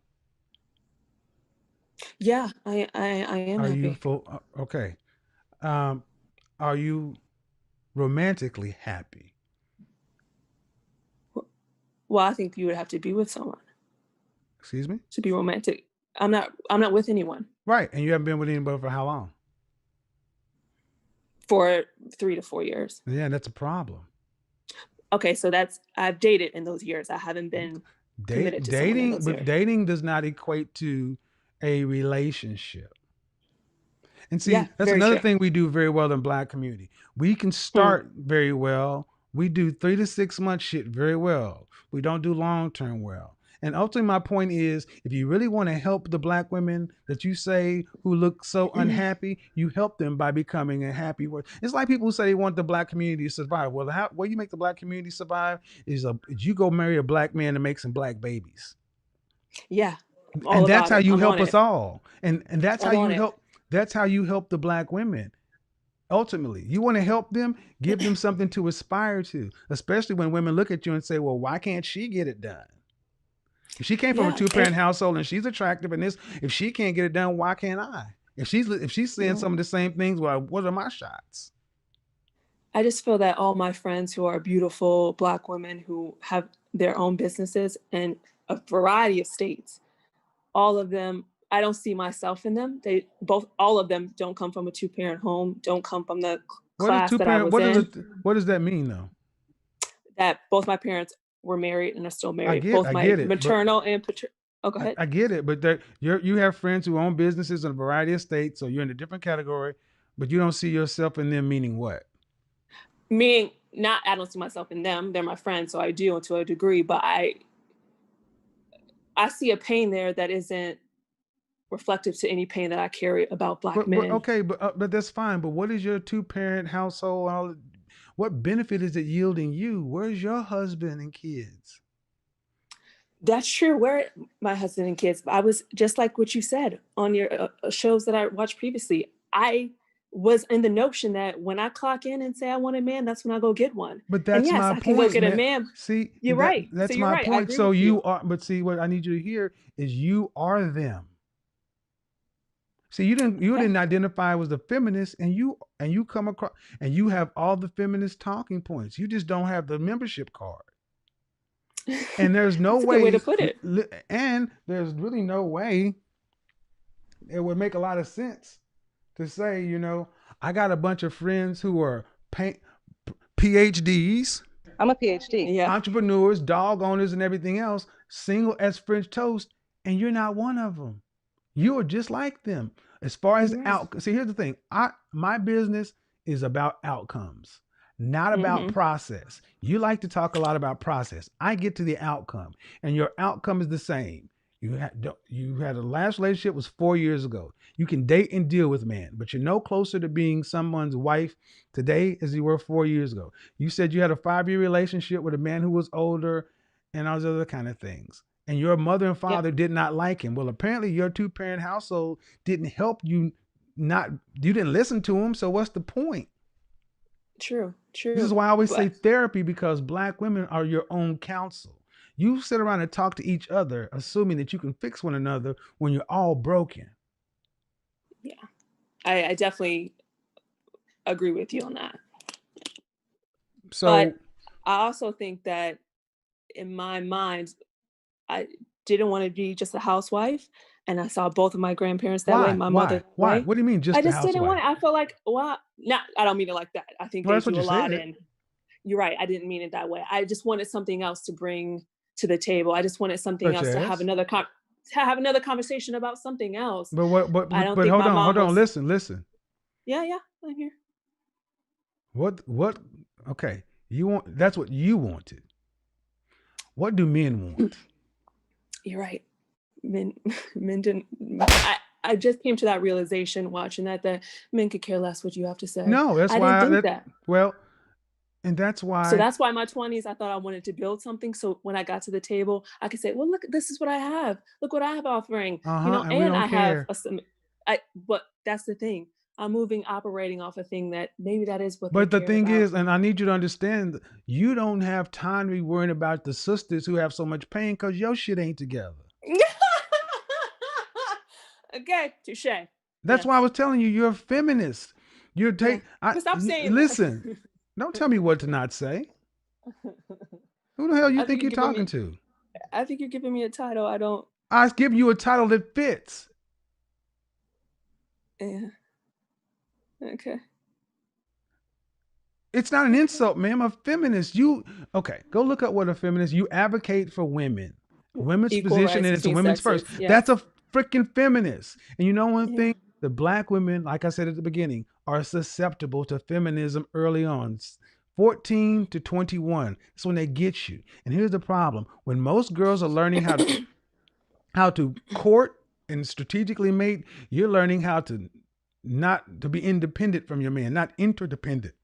So this is when you get off to college, and when Becky, Marisol, and Mylene are going their freshman and sophomore year, slutting it up, sport fucking their way through college.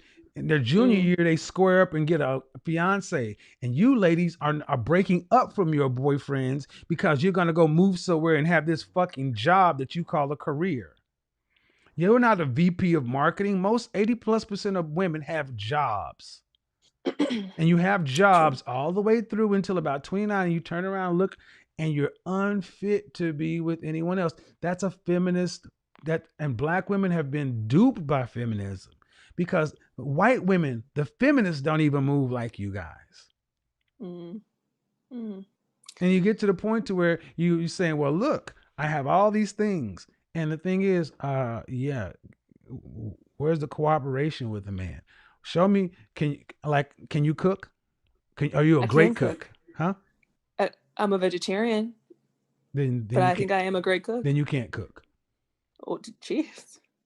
I mean, I'm a man. If you're a vegetarian, Yes. then it means your family's going to have to be a vegetarian. I want meat. No, they don't. I haven't cooked any meat in about 8 years. All right. But So effectively, if you're automatically saying that if I'm going to cook for a man, I automatically don't know how to cook some of the things that most men in this country would eat. I think I know I can master cooking a steak again quite quickly. Uh-huh. Yeah. Yeah. But see, we willing to do that when? After you're married? No, I'm willing to do that now. Well, the thing, my point is, non-black women are taught to value their men, to prepare for their men before they get them. That's why they get them. Black women are taught to deal with a man. At best, you know how to have sex with us. You don't know how to interact with us, deal with us. That's why even having conversations like this can be tense and contentious. I don't have arguments like this with non-black people, non-black women. But are you on a platform like this asking for perspectives of women? I think you would. Well, again, you're wrong. I've lived my life. You haven't. See, shame, insults, guilt, the need to be right, sign, core parts of a black female pathology. And you have a real need to be right to where you'll even make assumptions about, I know. And how can I, and that's why I say, you think you talk to more women. I know women better than you because I'm telling you about you and I don't know you. But why am I reading you? Because I know you, because I know black women. People don't just tune into my show because I have a suit and lights. No, I've learned a lot. There's something missing because let's be honest. When you look in the mirror, you never thought you'd be single as French toast at this age with no viable prospects for a valuable man. Absolutely. You thought you would, or you didn't think you would be? No, you're right. I never would have thought at 32 I Exactly. wouldn't be And if married. women look at you and say, well, if it's going that way for her, what about me when I'm not this way? Well, it's because of what you said, why so many Black women are by themselves. Your attitude, inability to cooperate, aggression, masculinity, and weight. You don't have the weight, but you have many of the other ones. Okay, I hear you. And I all hear I'm you. saying is, what I'm saying that no one's coming to save Black women. You have to get therapy and realize this. One, the Black community was lied to. Black women bought third wave feminism, and like it or not, the history is settled. In the 60s, Black women decided to side with the government and benefits, and the Black separation has been going ever since. Black men and Black women are almost two different groups right now. Give you an Yes. example. Black women agree. vote 98, 99% for the Democratic Party. Mm-hmm. Black men are far more voting their interests. So at the end of the day, what is it going to, because you said it last, I asked the question, what was it going to take for you to happily submit to a Black man's authority? And you said, oh, that's easy. I was raised in a 2-parent household. Da, da, da, da, da. Well, No, I was by a submissive woman. right, but that doesn't make you one. Yeah. Okay. I I think mean, I would you am a classify? mother. Yes, Okay. I do. I would. All right. So if I were to ask your ex, the guy Yeah. you were with for 5 years, if you were submissive. Yeah. All right. Okay. Then at 32, why have you not had a longer relationship? Have you just been off the Well, market? why transition to LA, Mm-hmm. and it was quite different than I expected. I don't know. So What does that mean? I'm coming from Ohio. All right. So I was a little naive to what to expect in California. I don't know what that means, and neither does anybody else. Could you translate? Yeah, I think it's a lot more, completely more fast paced than Ohio. I Right. think I was doing very well in Ohio, and Uh-huh. doing very well in Ohio means nothing in California. Right. And then I Right. But you got, but found no, that out quite quickly. no. Yeah. So you don't have guys approaching you trying to date you? Oh, no, that's not the case. Yes, I dated as soon as I landed, Right. but my focus is on building a life here. And What does that up mean? until this, What does that mean? getting finances together, getting my place together, getting situated. I moved here with no one. You So mean being independent? being completely independent, completely away from every family. Right. Right. So again, Yes. Black women have more your experience. This is not what women are supposed to do. Women are the Yeah. social of the group. I mean, no disrespect, ma'am, but Yeah. what big picture, what do you do for a living? What's your career path? What? Vertical. Yeah. Oh, where I'm going? I'm No, trying this to was go. what's your job title? Oh, I own a couple of online businesses. Okay. So in what particular industries?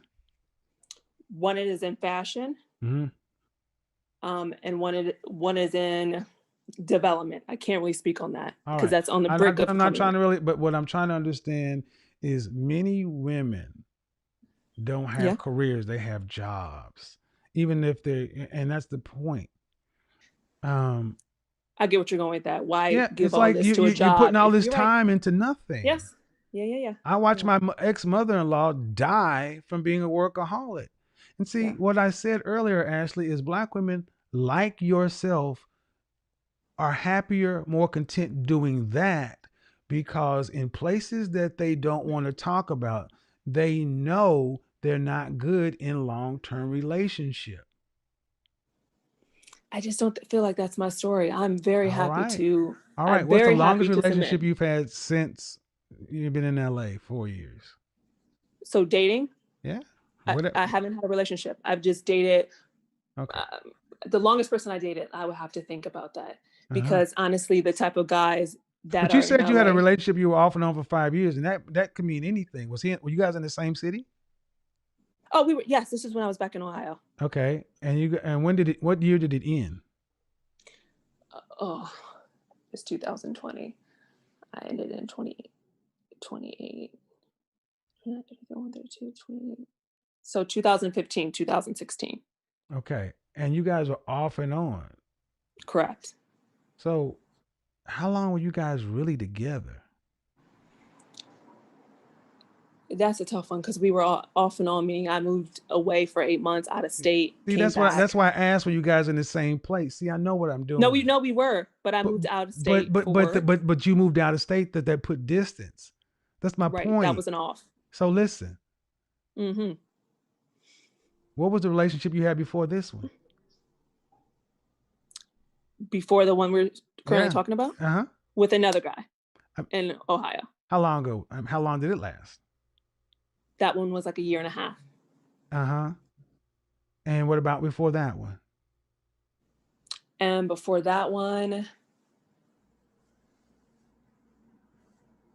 nothing. I had one, but it was probably under a year. Right. So under a year and a half, that's 2.5 years. And even if I give you half the time, which is a push for this 5-year relationship, ma'am, you've had about 4 years worth of relationships in 32 years.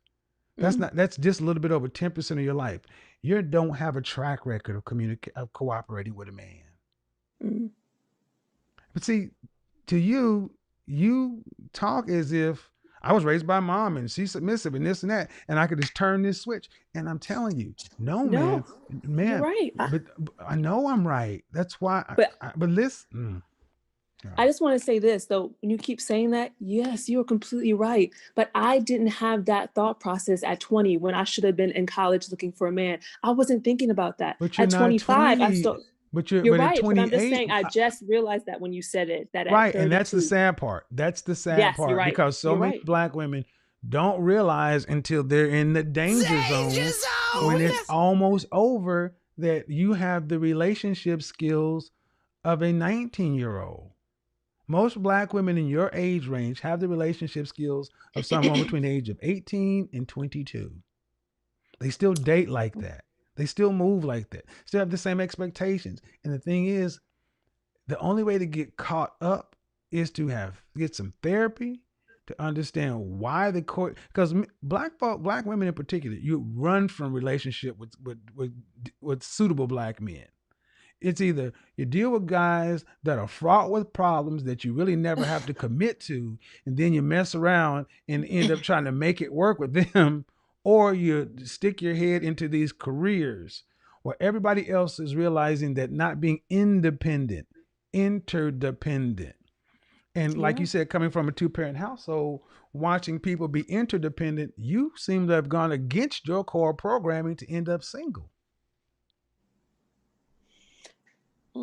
Yeah, well, that definitely could be the case. But when I went through this, I really thought that I could. Oh, when I'm ready to have a husband, I can get one, and I'll go out feminist there and for do you. it. That's the feminist mindset for you. That's the feminist mindset.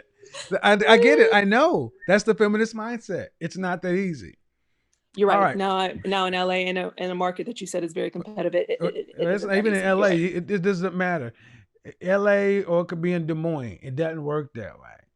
That's why women that's why so many women in your age range, they can't understand why they're single. They're single because they're not fit for a relationship. And that's hard to hear. So the pain you see with women, Black women, is not Black men's fault. It's their responsibility. You're right, and I don't think it is their fault. And I want to clarify that I do think that every Black woman should be accountable, but it doesn't make sense for me, or it doesn't make sense when I'm looking at it or when I'm seeing it. Why don't they choose something better when better is out there? Why do they fix attributes about themselves outwardly but nothing inwardly? And what would be the harm in every Black man, or a lot of Black men, or some Black men, or just the Black men that look as put together as you. What would be negative about approaching that woman or any woman in just a very pleasant way? Hold on. Say that like I'm a 4-year-old. I'm just reverting back to what we were talking about and what you mentioned earlier today in regards to I shouldn't have to go out my way or kiss ass to a Black woman with a bad attitude. I said it politely and that's enough. So what I'm saying is, what is the negative? If we both are viewing the same woman. Oh, I'll tell you what the makes no negative is. Tell I'll me. tell you what the negative is. It's negative to my masculine frame. I'm not going to kiss your fucking ass. It's simple. It's Okay. simply that. I'm not going to do it. I don't have to. I'd rather get a white woman and let you sit over and be by yourself. If you I'm think, so glad you said that. no, because that's what you thought anyway. That's why I said it. No. I'm so glad you said white woman because I was going to make the point that Black men would be, they go over the top. And that's nice why I white said women. it, because I knew that's what you. Guys, Don't you? So you no, agree? ma'am. That was that was I crossed you up. That ain't what I mean. I just said what I knew you would jump on. So I want to know though. You don't think that's true? No, it's not. Okay. But it's something that you would jump on, and it would justify why he should go ahead. He'd be more willing to be cooperative and understanding of Becky than his own Black sister who's such and such. That's bullshit. Black men have gone over it, but bent over their back to try to be sympathetic, empathetic, and all these things. And what do we get? Louder, more difficult, twerking on our furniture. Black men are tired of having to kiss your fucking ass to get no cooperation.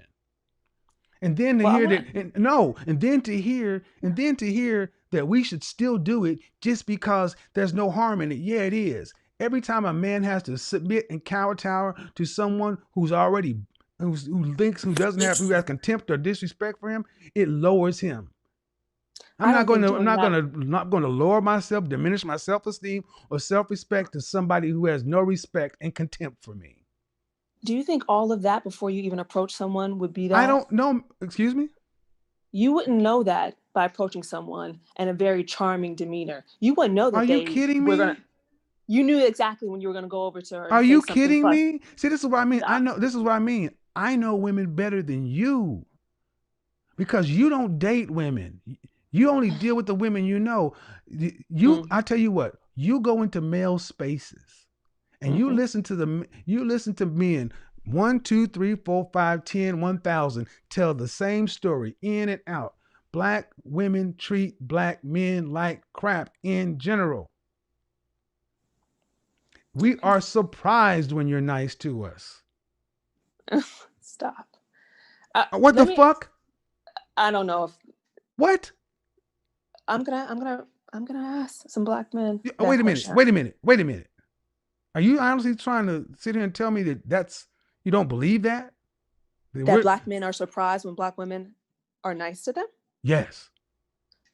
I do not believe that, no.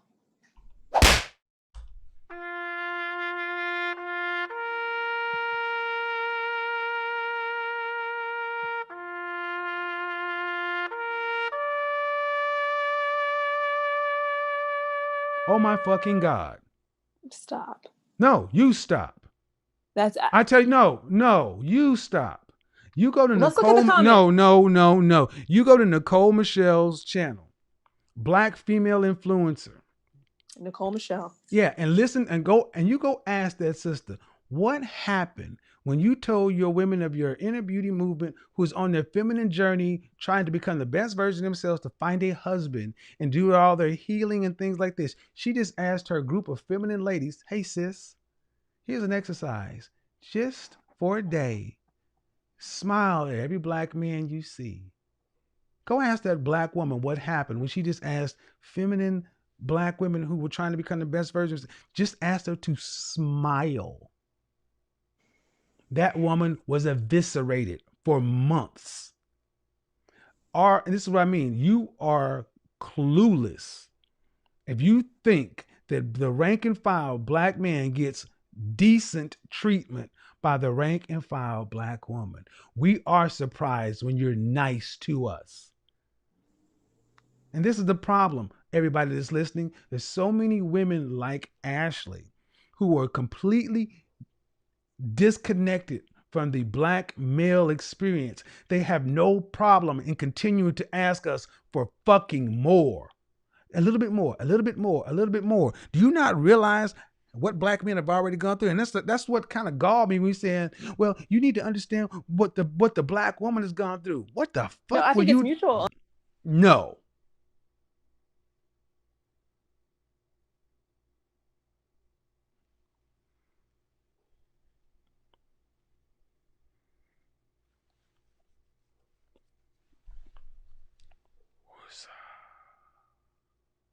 All right.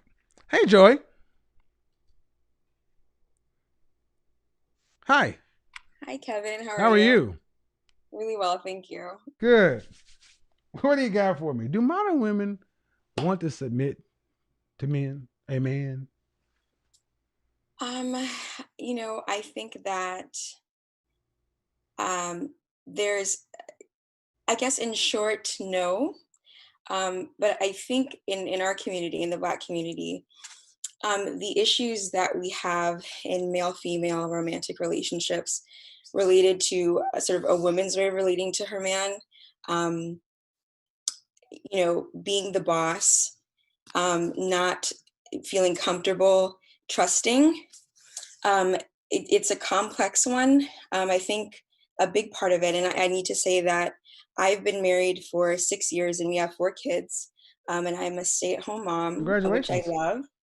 It's a blessing, and I'm really happy that my husband Congrats. is. That's a good thing. 6 years, It's a 4 kids? blessing. Wow. It is. I love it. I love Good. it. And it comes with its challenges, obviously, but Mhm. it's a wonderful thing to be experiencing our family this way. But I think for many Black women, there's an issue related to not understanding themselves, and as women, and so not understanding what many people call like the feminine principle, Mhm. and then not understanding the masculine principle as well. And I know for me in my marriage, there's been a lot of learning related to ways I can relate to my husband, to empower him, that are respectful as he perceives Mhm. respect. So you mentioned, I think, with one of the previous callers, or maybe it was Miss Ashley who you were just speaking with. Um, you said a few words that I've heard from my husband, especially early on, in terms of questioning everything. And I'm not saying she did or didn't do that. Right, I'm right. just saying that for me, I really had to, and I'm still in the process of learning the importance of trust, Mhm. of tone. Sometimes I know now that my tone may seem fine to me. Let's have a conversation. Let's debate this out. But for a man who is a masculine man, um, sometimes just a too much inflection in your tone can be overwhelming, and it can feel disrespectful. Yeah. And so I think for me, needing to really understand, like, this is how many men interpret my behavior, or the generals of my behavior. This is Mhm. how they would interpret it. It's been a humbling thing, but really productive, in terms of accepting it and then making adjustments. Women, there's so much we can do to get through to our men, um, if we are willing to take a look at ourselves, and make those adjustments strategically. Mhm. And one thing I will say, Kevin, that I think you mentioned something to, again, Miss Ashley, about her being, or sort of being who you are. Mhm. You are sort of being who you are. You Mhm. can't change who you are, and so it comes out. Right. And I know for me, I love debate. I love Mhm. engaging conversations. I love it, and I don't. For me, I don't necessarily think there's anything wrong with that in particular. Maybe there is, and that's something I can, gain insight about over the Well, years. I But think right now, I think yeah. there's a time see it's time, place, and manner. See, like if you were having a dinner party, you were having a bunch of couples over, and you guys were gonna just get into it. That's one thing. Right. Um, but if it's just you guys one on one, it pop. What's the ultimate outcome? See, sometimes it's not even worth it. It's like, Right. well, what am Right. I gaining from this? We're talking about this political issue that I really don't care about. It was just a point to me, but the feelings that remain are just not worth it. Something I learned a lot in therapy. But you said something earlier on, our romantic relationships. And Mhm. one of the things I think that's the issue in the black community is we need to start with our relationships on respect and grow into romance and love. We're older. Uh, Romance and love is for 25 and under, 27 and under. When you start getting to our age, it's more or less about respect. And see, it's easier to submit and cooperate with somebody you respect with, because love, that's an emotion that can fluctuate. Respect tends to stay there. But I appreciate you calling in, and go ahead. Oh, sorry. The last thing I'll say is that there. I think there's another element though to our what you stated as our pathology. I don't know if I totally agree with the use of that word because it's thrown around a lot when it comes to Black folks, but of our behavior, and that I think another aspect is um, that historically Black women have not, in our context here, and in the colonial context, I think throughout the world, been able to really depend on our men for provision and for protection. Hmm. And until recently, even as a people, we have not even had full rights in this country. I say recently, a generation and a half, 50, 60 years ago, we got them officially. But there's been so much challenge to the Black man's ability to really um, build and be that masculine presence in the context of this American empire and colonialism worldwide. And so some of that gets passed down to generationally. We see our mothers who maybe have had to be the backbone financially and otherwise. And Well, it's very I, difficult not to have that contempt well, when I, you I don't, are I don't, forced I to don't be know if out of I, your I don't know dungeon. if I agree with that one, because prior to 1965, black people were married at a rate of 80%. That was And at the height of Jim Crow, slavery, segregation. We had black communities. We had more black business. it's true. And the thing is, That's we very hold true. on. But We even have we had black economy. The difference has been, yes, black. We are not the power in this country, and you will never supplant the power. But if we worked well together back then, we have more education, more access, but our ability to work together is diminished. So it cannot just be solely economic. very true. I think though that even during that period, I mean, there were whole books written on this idea by Black economists and others who were criticizing, for example, the dynamic in which the Black woman at that time was the leader of her family because she was the economic engine of the family, even during that period of time. And so I think that Oh, the wait. modern woman, What? I'm sorry. Okay, the black woman was the economic. So Hold on. yeah, How old are you? 29. All right. No, Big Daddy was the leader of the. See that a lot of this depends on who you're reading, because black women went off and got the education, but they were usually working in a domestic capacity. Black men were the ones going to get the jobs in the factories, intending to be truck drivers and long haul.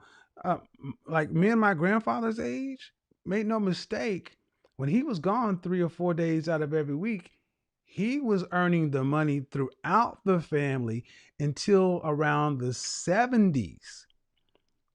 But from the 40s through the 70s, men were making the money. See, black women have been told that you're the backbone of the black community. And this is a mythology that a lot of black women have held on to, and it's simply not accurate. Black economists will even back this up. I'm sorry. It's just like the thing saying black women are the most educated. No, you're the most enrolled. You're not the most graduated. And the myth of the black superwoman is something that a lot of black women hold on to, yet in their own personal lives have nothing in line with these mythological creatures that they supposedly revere. So I can't give you that black women were the financial backbone of the entire family. Nah, that's more that color purple and stuff. Okay, and we seem to have an internet issues, but appreciate you calling in, Ma. Thank you. Thank Yeah, you. yeah, and see, the reason I push back on that stuff is it's more of that same old rhetoric, those talking points. And it's like, no. It's like, how much money were you putting in the family when you were going to wash white people's floors and take care of their kids? That was not high paid money, high paid labor.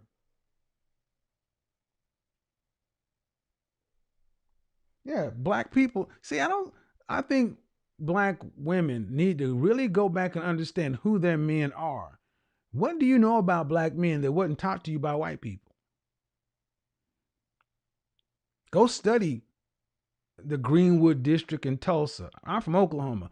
Go study actual black towns anyway. What's going on, man? We have internet problems over here. And here's another thing. Let me also go ahead and completely push back. Women who come across the border illegally,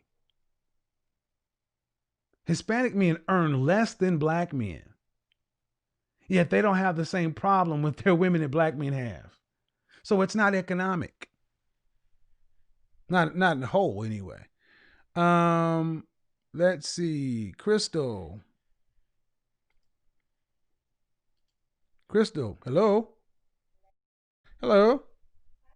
Hi, what do you got for me?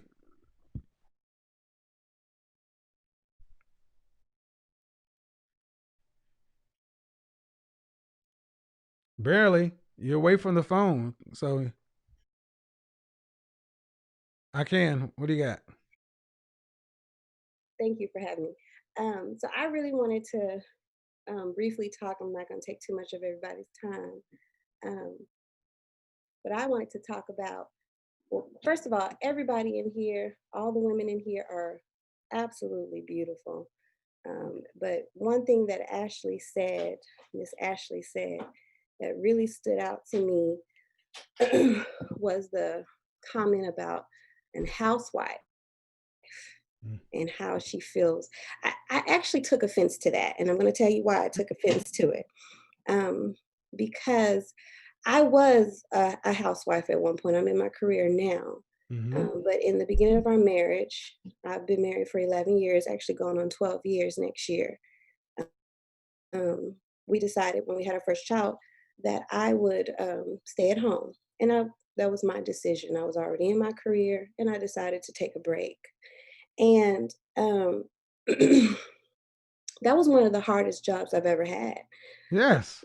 And I don't think a lot of women understand um, how much maturity you need to have in order to say to yourself, I am going to put my career on hold for this beautiful baby boy, Mm-hmm. and I don't think a lot of women have that experience. I do understand. I did get married young. I went to college. I met my husband in college. I got married at 23. I'm 34 right now. So I do understand that my experience is a little bit different from my peers. I get that. But one thing I will say that an older woman who is a feminist, and she explained to me that the true meaning behind feminism is choice. Right. And I will say that my choice was a traditional route, Mm-hmm. and her choice is not. But don't knock my choice. Yeah, But that you heard took me kind of perk up when she said that because I'm like, we devalue the most valuable role being a absolutely, housewife and raising children. The hand absolutely, that rocks the cradle rules the world. absolutely. And when we decided to have when we decided to have our second child, we have two boys, by the way, 9 and 11. I'm Mm-hmm. sorry, we've been married for 11 years, 9 and 5. I decided to take another break as well because now I have two kids. And, I always felt like, okay, well, since I did take a traditional route, a lot of my peers look at me like, oh, well, she's odd, or she's, oh, well, that's what Southern women do, which that's not true because, just because I'm in Mm-hmm. Texas does not mean that, a lot of, women, especially Black women, do that. But I will say that if you are a true feminist, and if that is your, that is your right and your path, Right. make sure that you understand that it stems from choice. Right. Because it was something beaten down all women that you have to choose this route. And just because you chose a different route does not mean you have to knock another woman that chose a different route from yourself. And so just kind of look at it from that perspective. That was just one Well, of I think it really didn't sit well with me as a Black woman. And again, I'm in my career. My boys are older. Like I said, I have a 9 and 5-year-old, fourth grade and kindergarten. I'm well, in let my me career. ask you this, because I'm going to make a point that if we're going to have a Black community, we need a Black community that supports Black families. Instead of your colleagues and contemporaries and female friends making you feel funny or weird about choosing to be a stay-at-home mother or a housewife, that should have been supported. Like most communities are happy when that happens. In the Black community, it's like you're being dumb. Oh, you're being Right, dumb. You're gonna do that. You're gonna take a step back, girl. As soon as you're gonna do that, you're gonna right. have people all over town, and you're gonna all that bullshit. And they do all this I, for non-careers. and I just read somebody say, well, man, what's your point? Well, my point is, Who this said is that? the point that I'm trying to make because I just read the comment, man, what is your point? Mm. Well, my point is, sir, that if you're going to be a feminist, own the fact that every woman's choice is different. That is the point that I'm trying to make. I'm not trying Mm. to babble. Mm. I'm not trying Don't to worry go about the on and comment on. section. I don't even look in the comment Okay. section. It's too much. Oh, okay. Well, I was reading. I was All reading right. that, but I'm not trying to go on and on. I'm just saying that support other women's choice Right. because not everybody's choice is going to be the same. Just All right. because I decided to go a more traditional route does not mean that every woman has to do that. All And right, so, Crystal. I got you to know, get on to the next caller. okay, Appreciate it. you have a good one. Bye. Thanks. Bye bye. Yeah. See, what we don't do is we talk about Black people, Black people, Black people. Understand this and understand it well. Shout out Claudia. Men shouldn't accept being disrespected and kept on moving. You cannot have a Black community without Black family, and that requires a Black father and a Black mother, a Black husband and a Black wife. We need nuclear families. We need to support families versus if a couple decides to get married, it's easier for them to stay married if they have a community that supports family. See, it's too easy to break up as Black people. Back in the day, we had church and our neighborhoods. If you had a little problem if you had a problem, you went and talked to, maybe you didn't talk to your mother, you went to the church or you went and talked to somebody, but the community supported you guys working it together, getting together. Oh man, you need to go. There's a movie called Always Outnumbered, Always Outgunned. Lawrence Fishburne plays a character who helped his homeboy keep his marriage together because men would, hey man, you need to go back home, man. You need to get on back to the house. Remember when you used to get in trouble by going to somebody, you acting up in the Johnson's neighborhood? The Johnsons could whoop you. We had a community. Right now, we got a bunch of individuals. And I'm going to say this, ladies. I need you to understand 80% of women don't have careers. You have jobs. And you've been duped into thinking that this $60,000, $70,000, $80,000 is really something. And then you look up and you got nobody to the left, nobody to the right, holiday season, no family, no nothing, while everybody else is getting together. I think a huge disservice has been done to the Black community, my generation in particular, with this whole feminism thing. And we got to the point to where women don't even think they're feminists, but you hear the talking points. So, Ashley, I'm going to bring you back in. Because we're getting towards the end, but I just had to get some other folks in here too. Go ahead, Ashley. What do you got?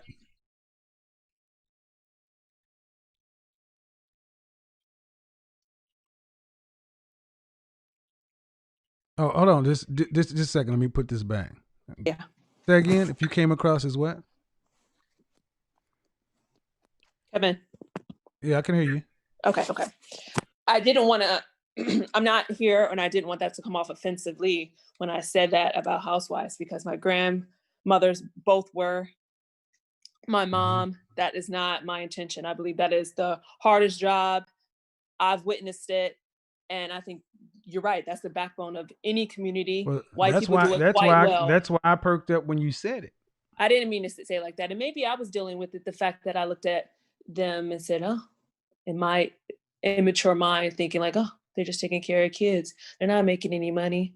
They're not doing anything life-changing, which that is the biggest life-changing thing to do, is to raise children. I had an immature thought when I was younger about that, and maybe that came across now, but I don't believe that at any degree that is not the most important job of any household, is to be a housewife. Let me ask you one question before you wrap up. What is of your time here on this planet? Yes. What is the outcome you want to achieve with your life?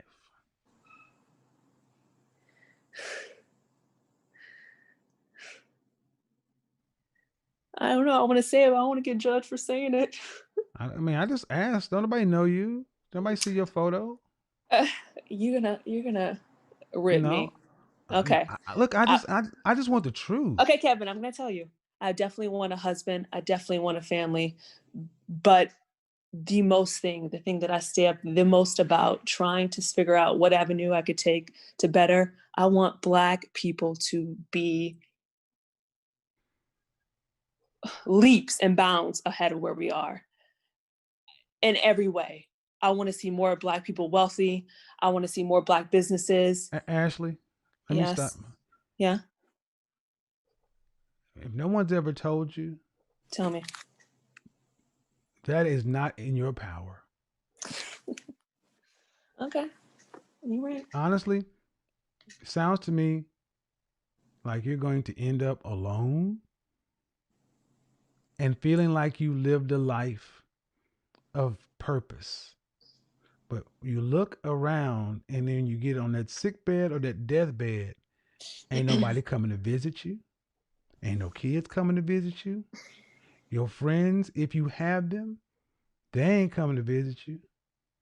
Ashley, life is about have you ever visited a nursing home? Yeah. Have you ever sat with people towards the end of their life? Just listen to it at the foot of 85, 90-year-old people.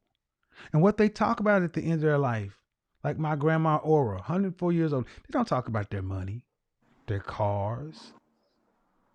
They talk about the stuff that they regret, that they didn't do.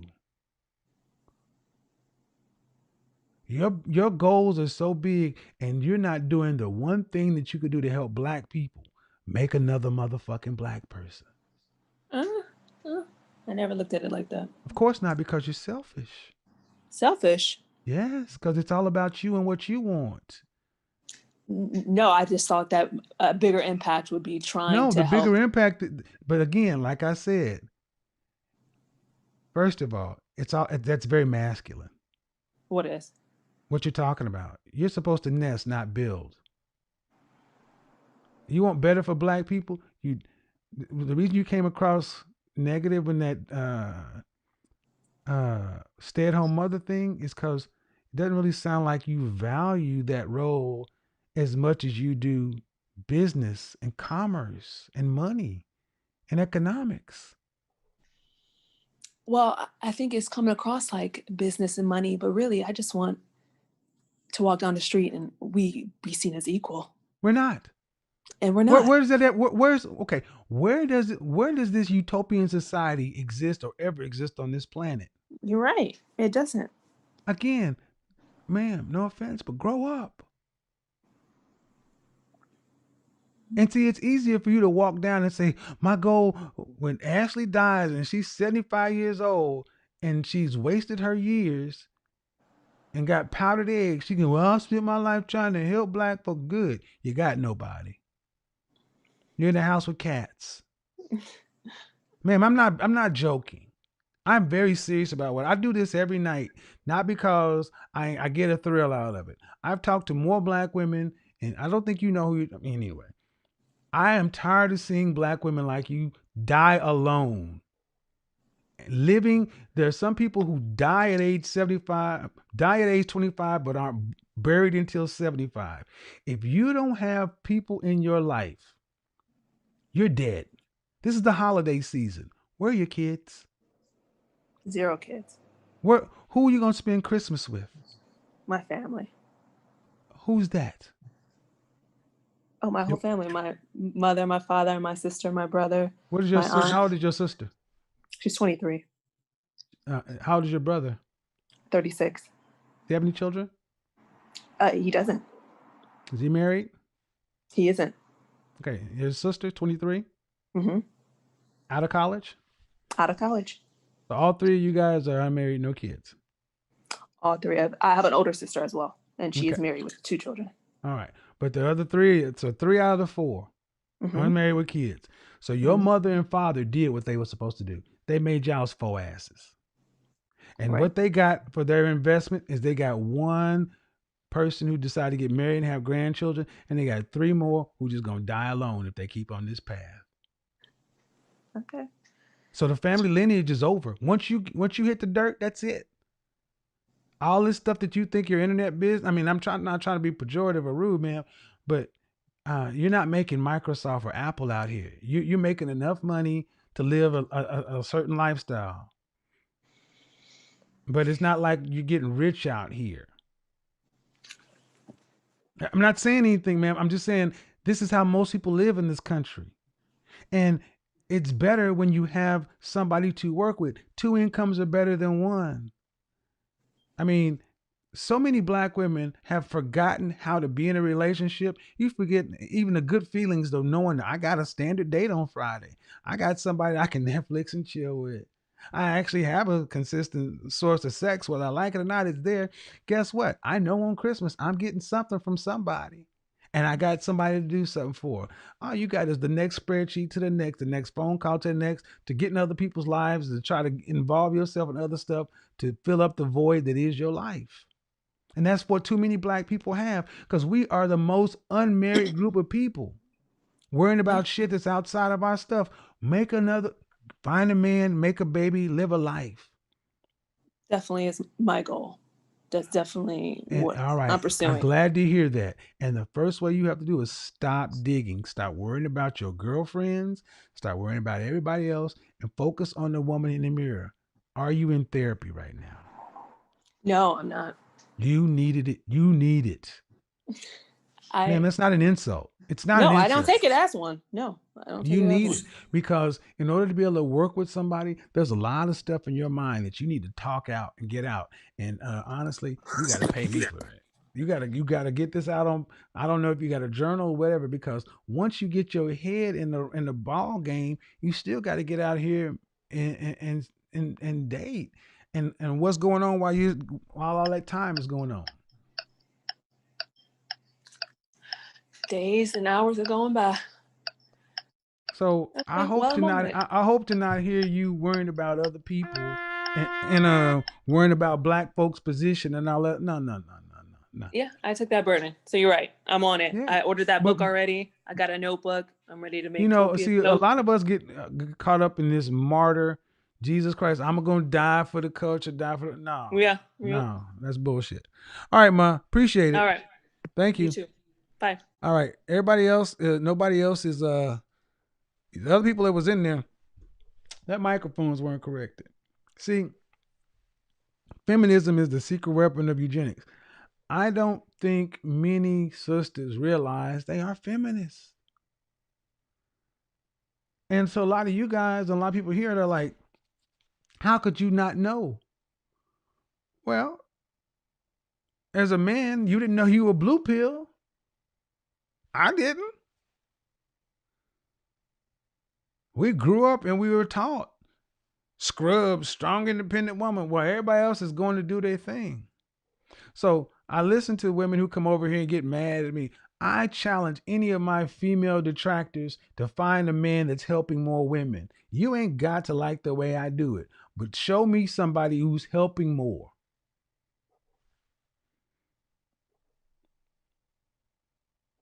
That's what it's about, the outcome. Talk about me how you want to, outcome. Don't say shit about me unless you are prepared to outwork me. That's what you talk about.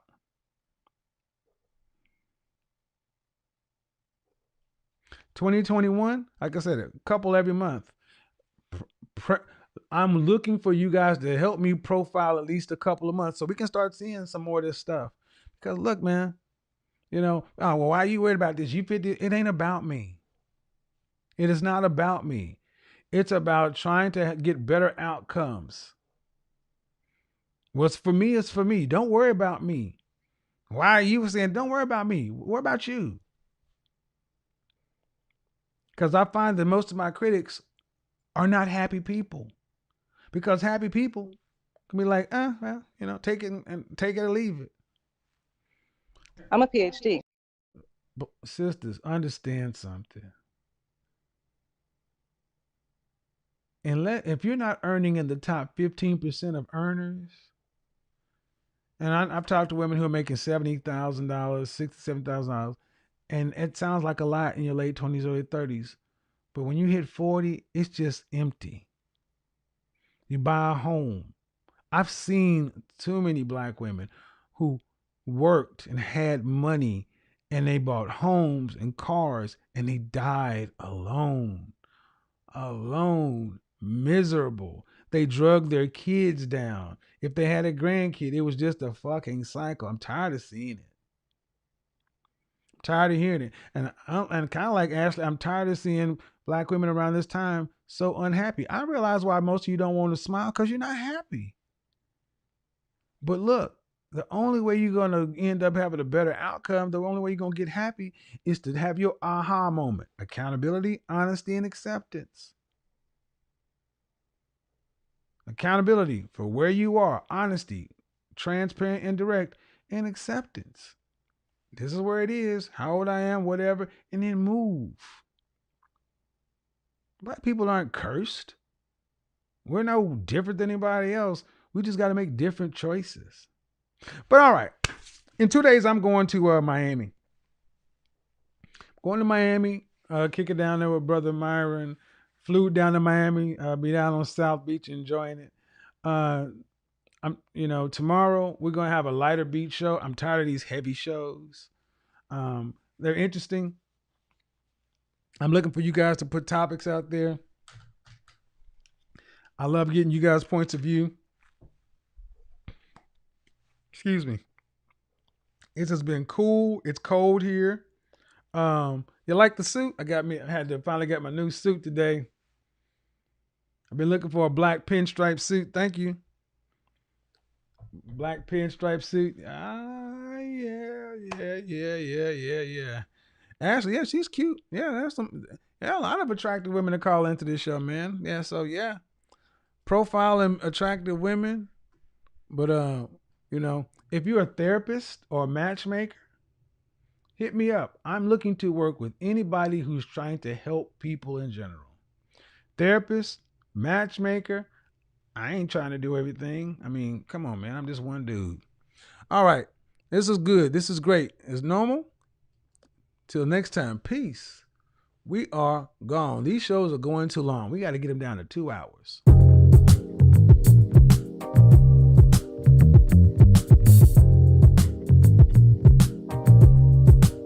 Confident, intelligent, and assertive men out there. Thank you, brothers. Thank you guys for keeping it moving. Shout out to the feminine, beautiful, inspirational ladies. I love to see you ladies with light, happy, smiling, optimistic, joyful, light, easy to be around. It's not hard to fool me. Learn your love language. The 5 of them. Learn what works for you. Read the book by Gary Vee. Jab, jab, jab, right hook. Give, give, give, then ask. Join me on Patreon to support the movement. Thank you to all the patrons for making this show possible. We take it on the road, going around the country, flying to Miami, going back to New York, I go down to Houston, hang out with people, kick it. If I'm in your city, say hi. I don't bite. Thank you to the patrons for making this possible.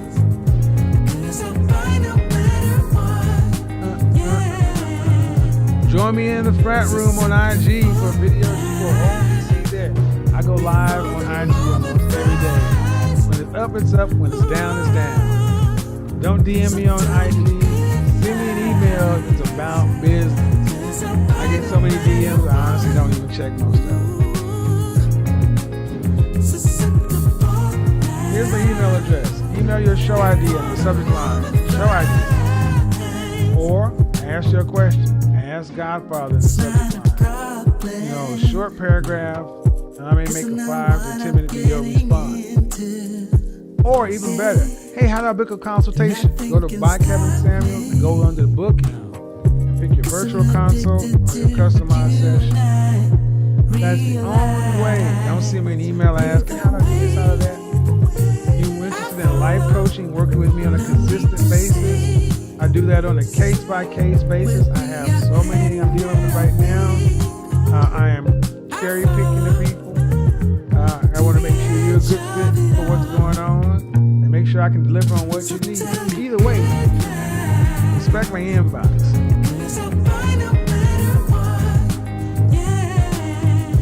Yeah.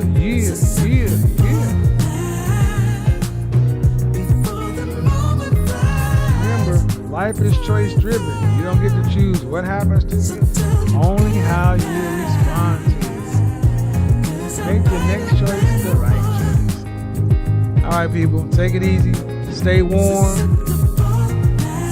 Oh man, stay warm, stay safe out there. Until next time, we're out of here.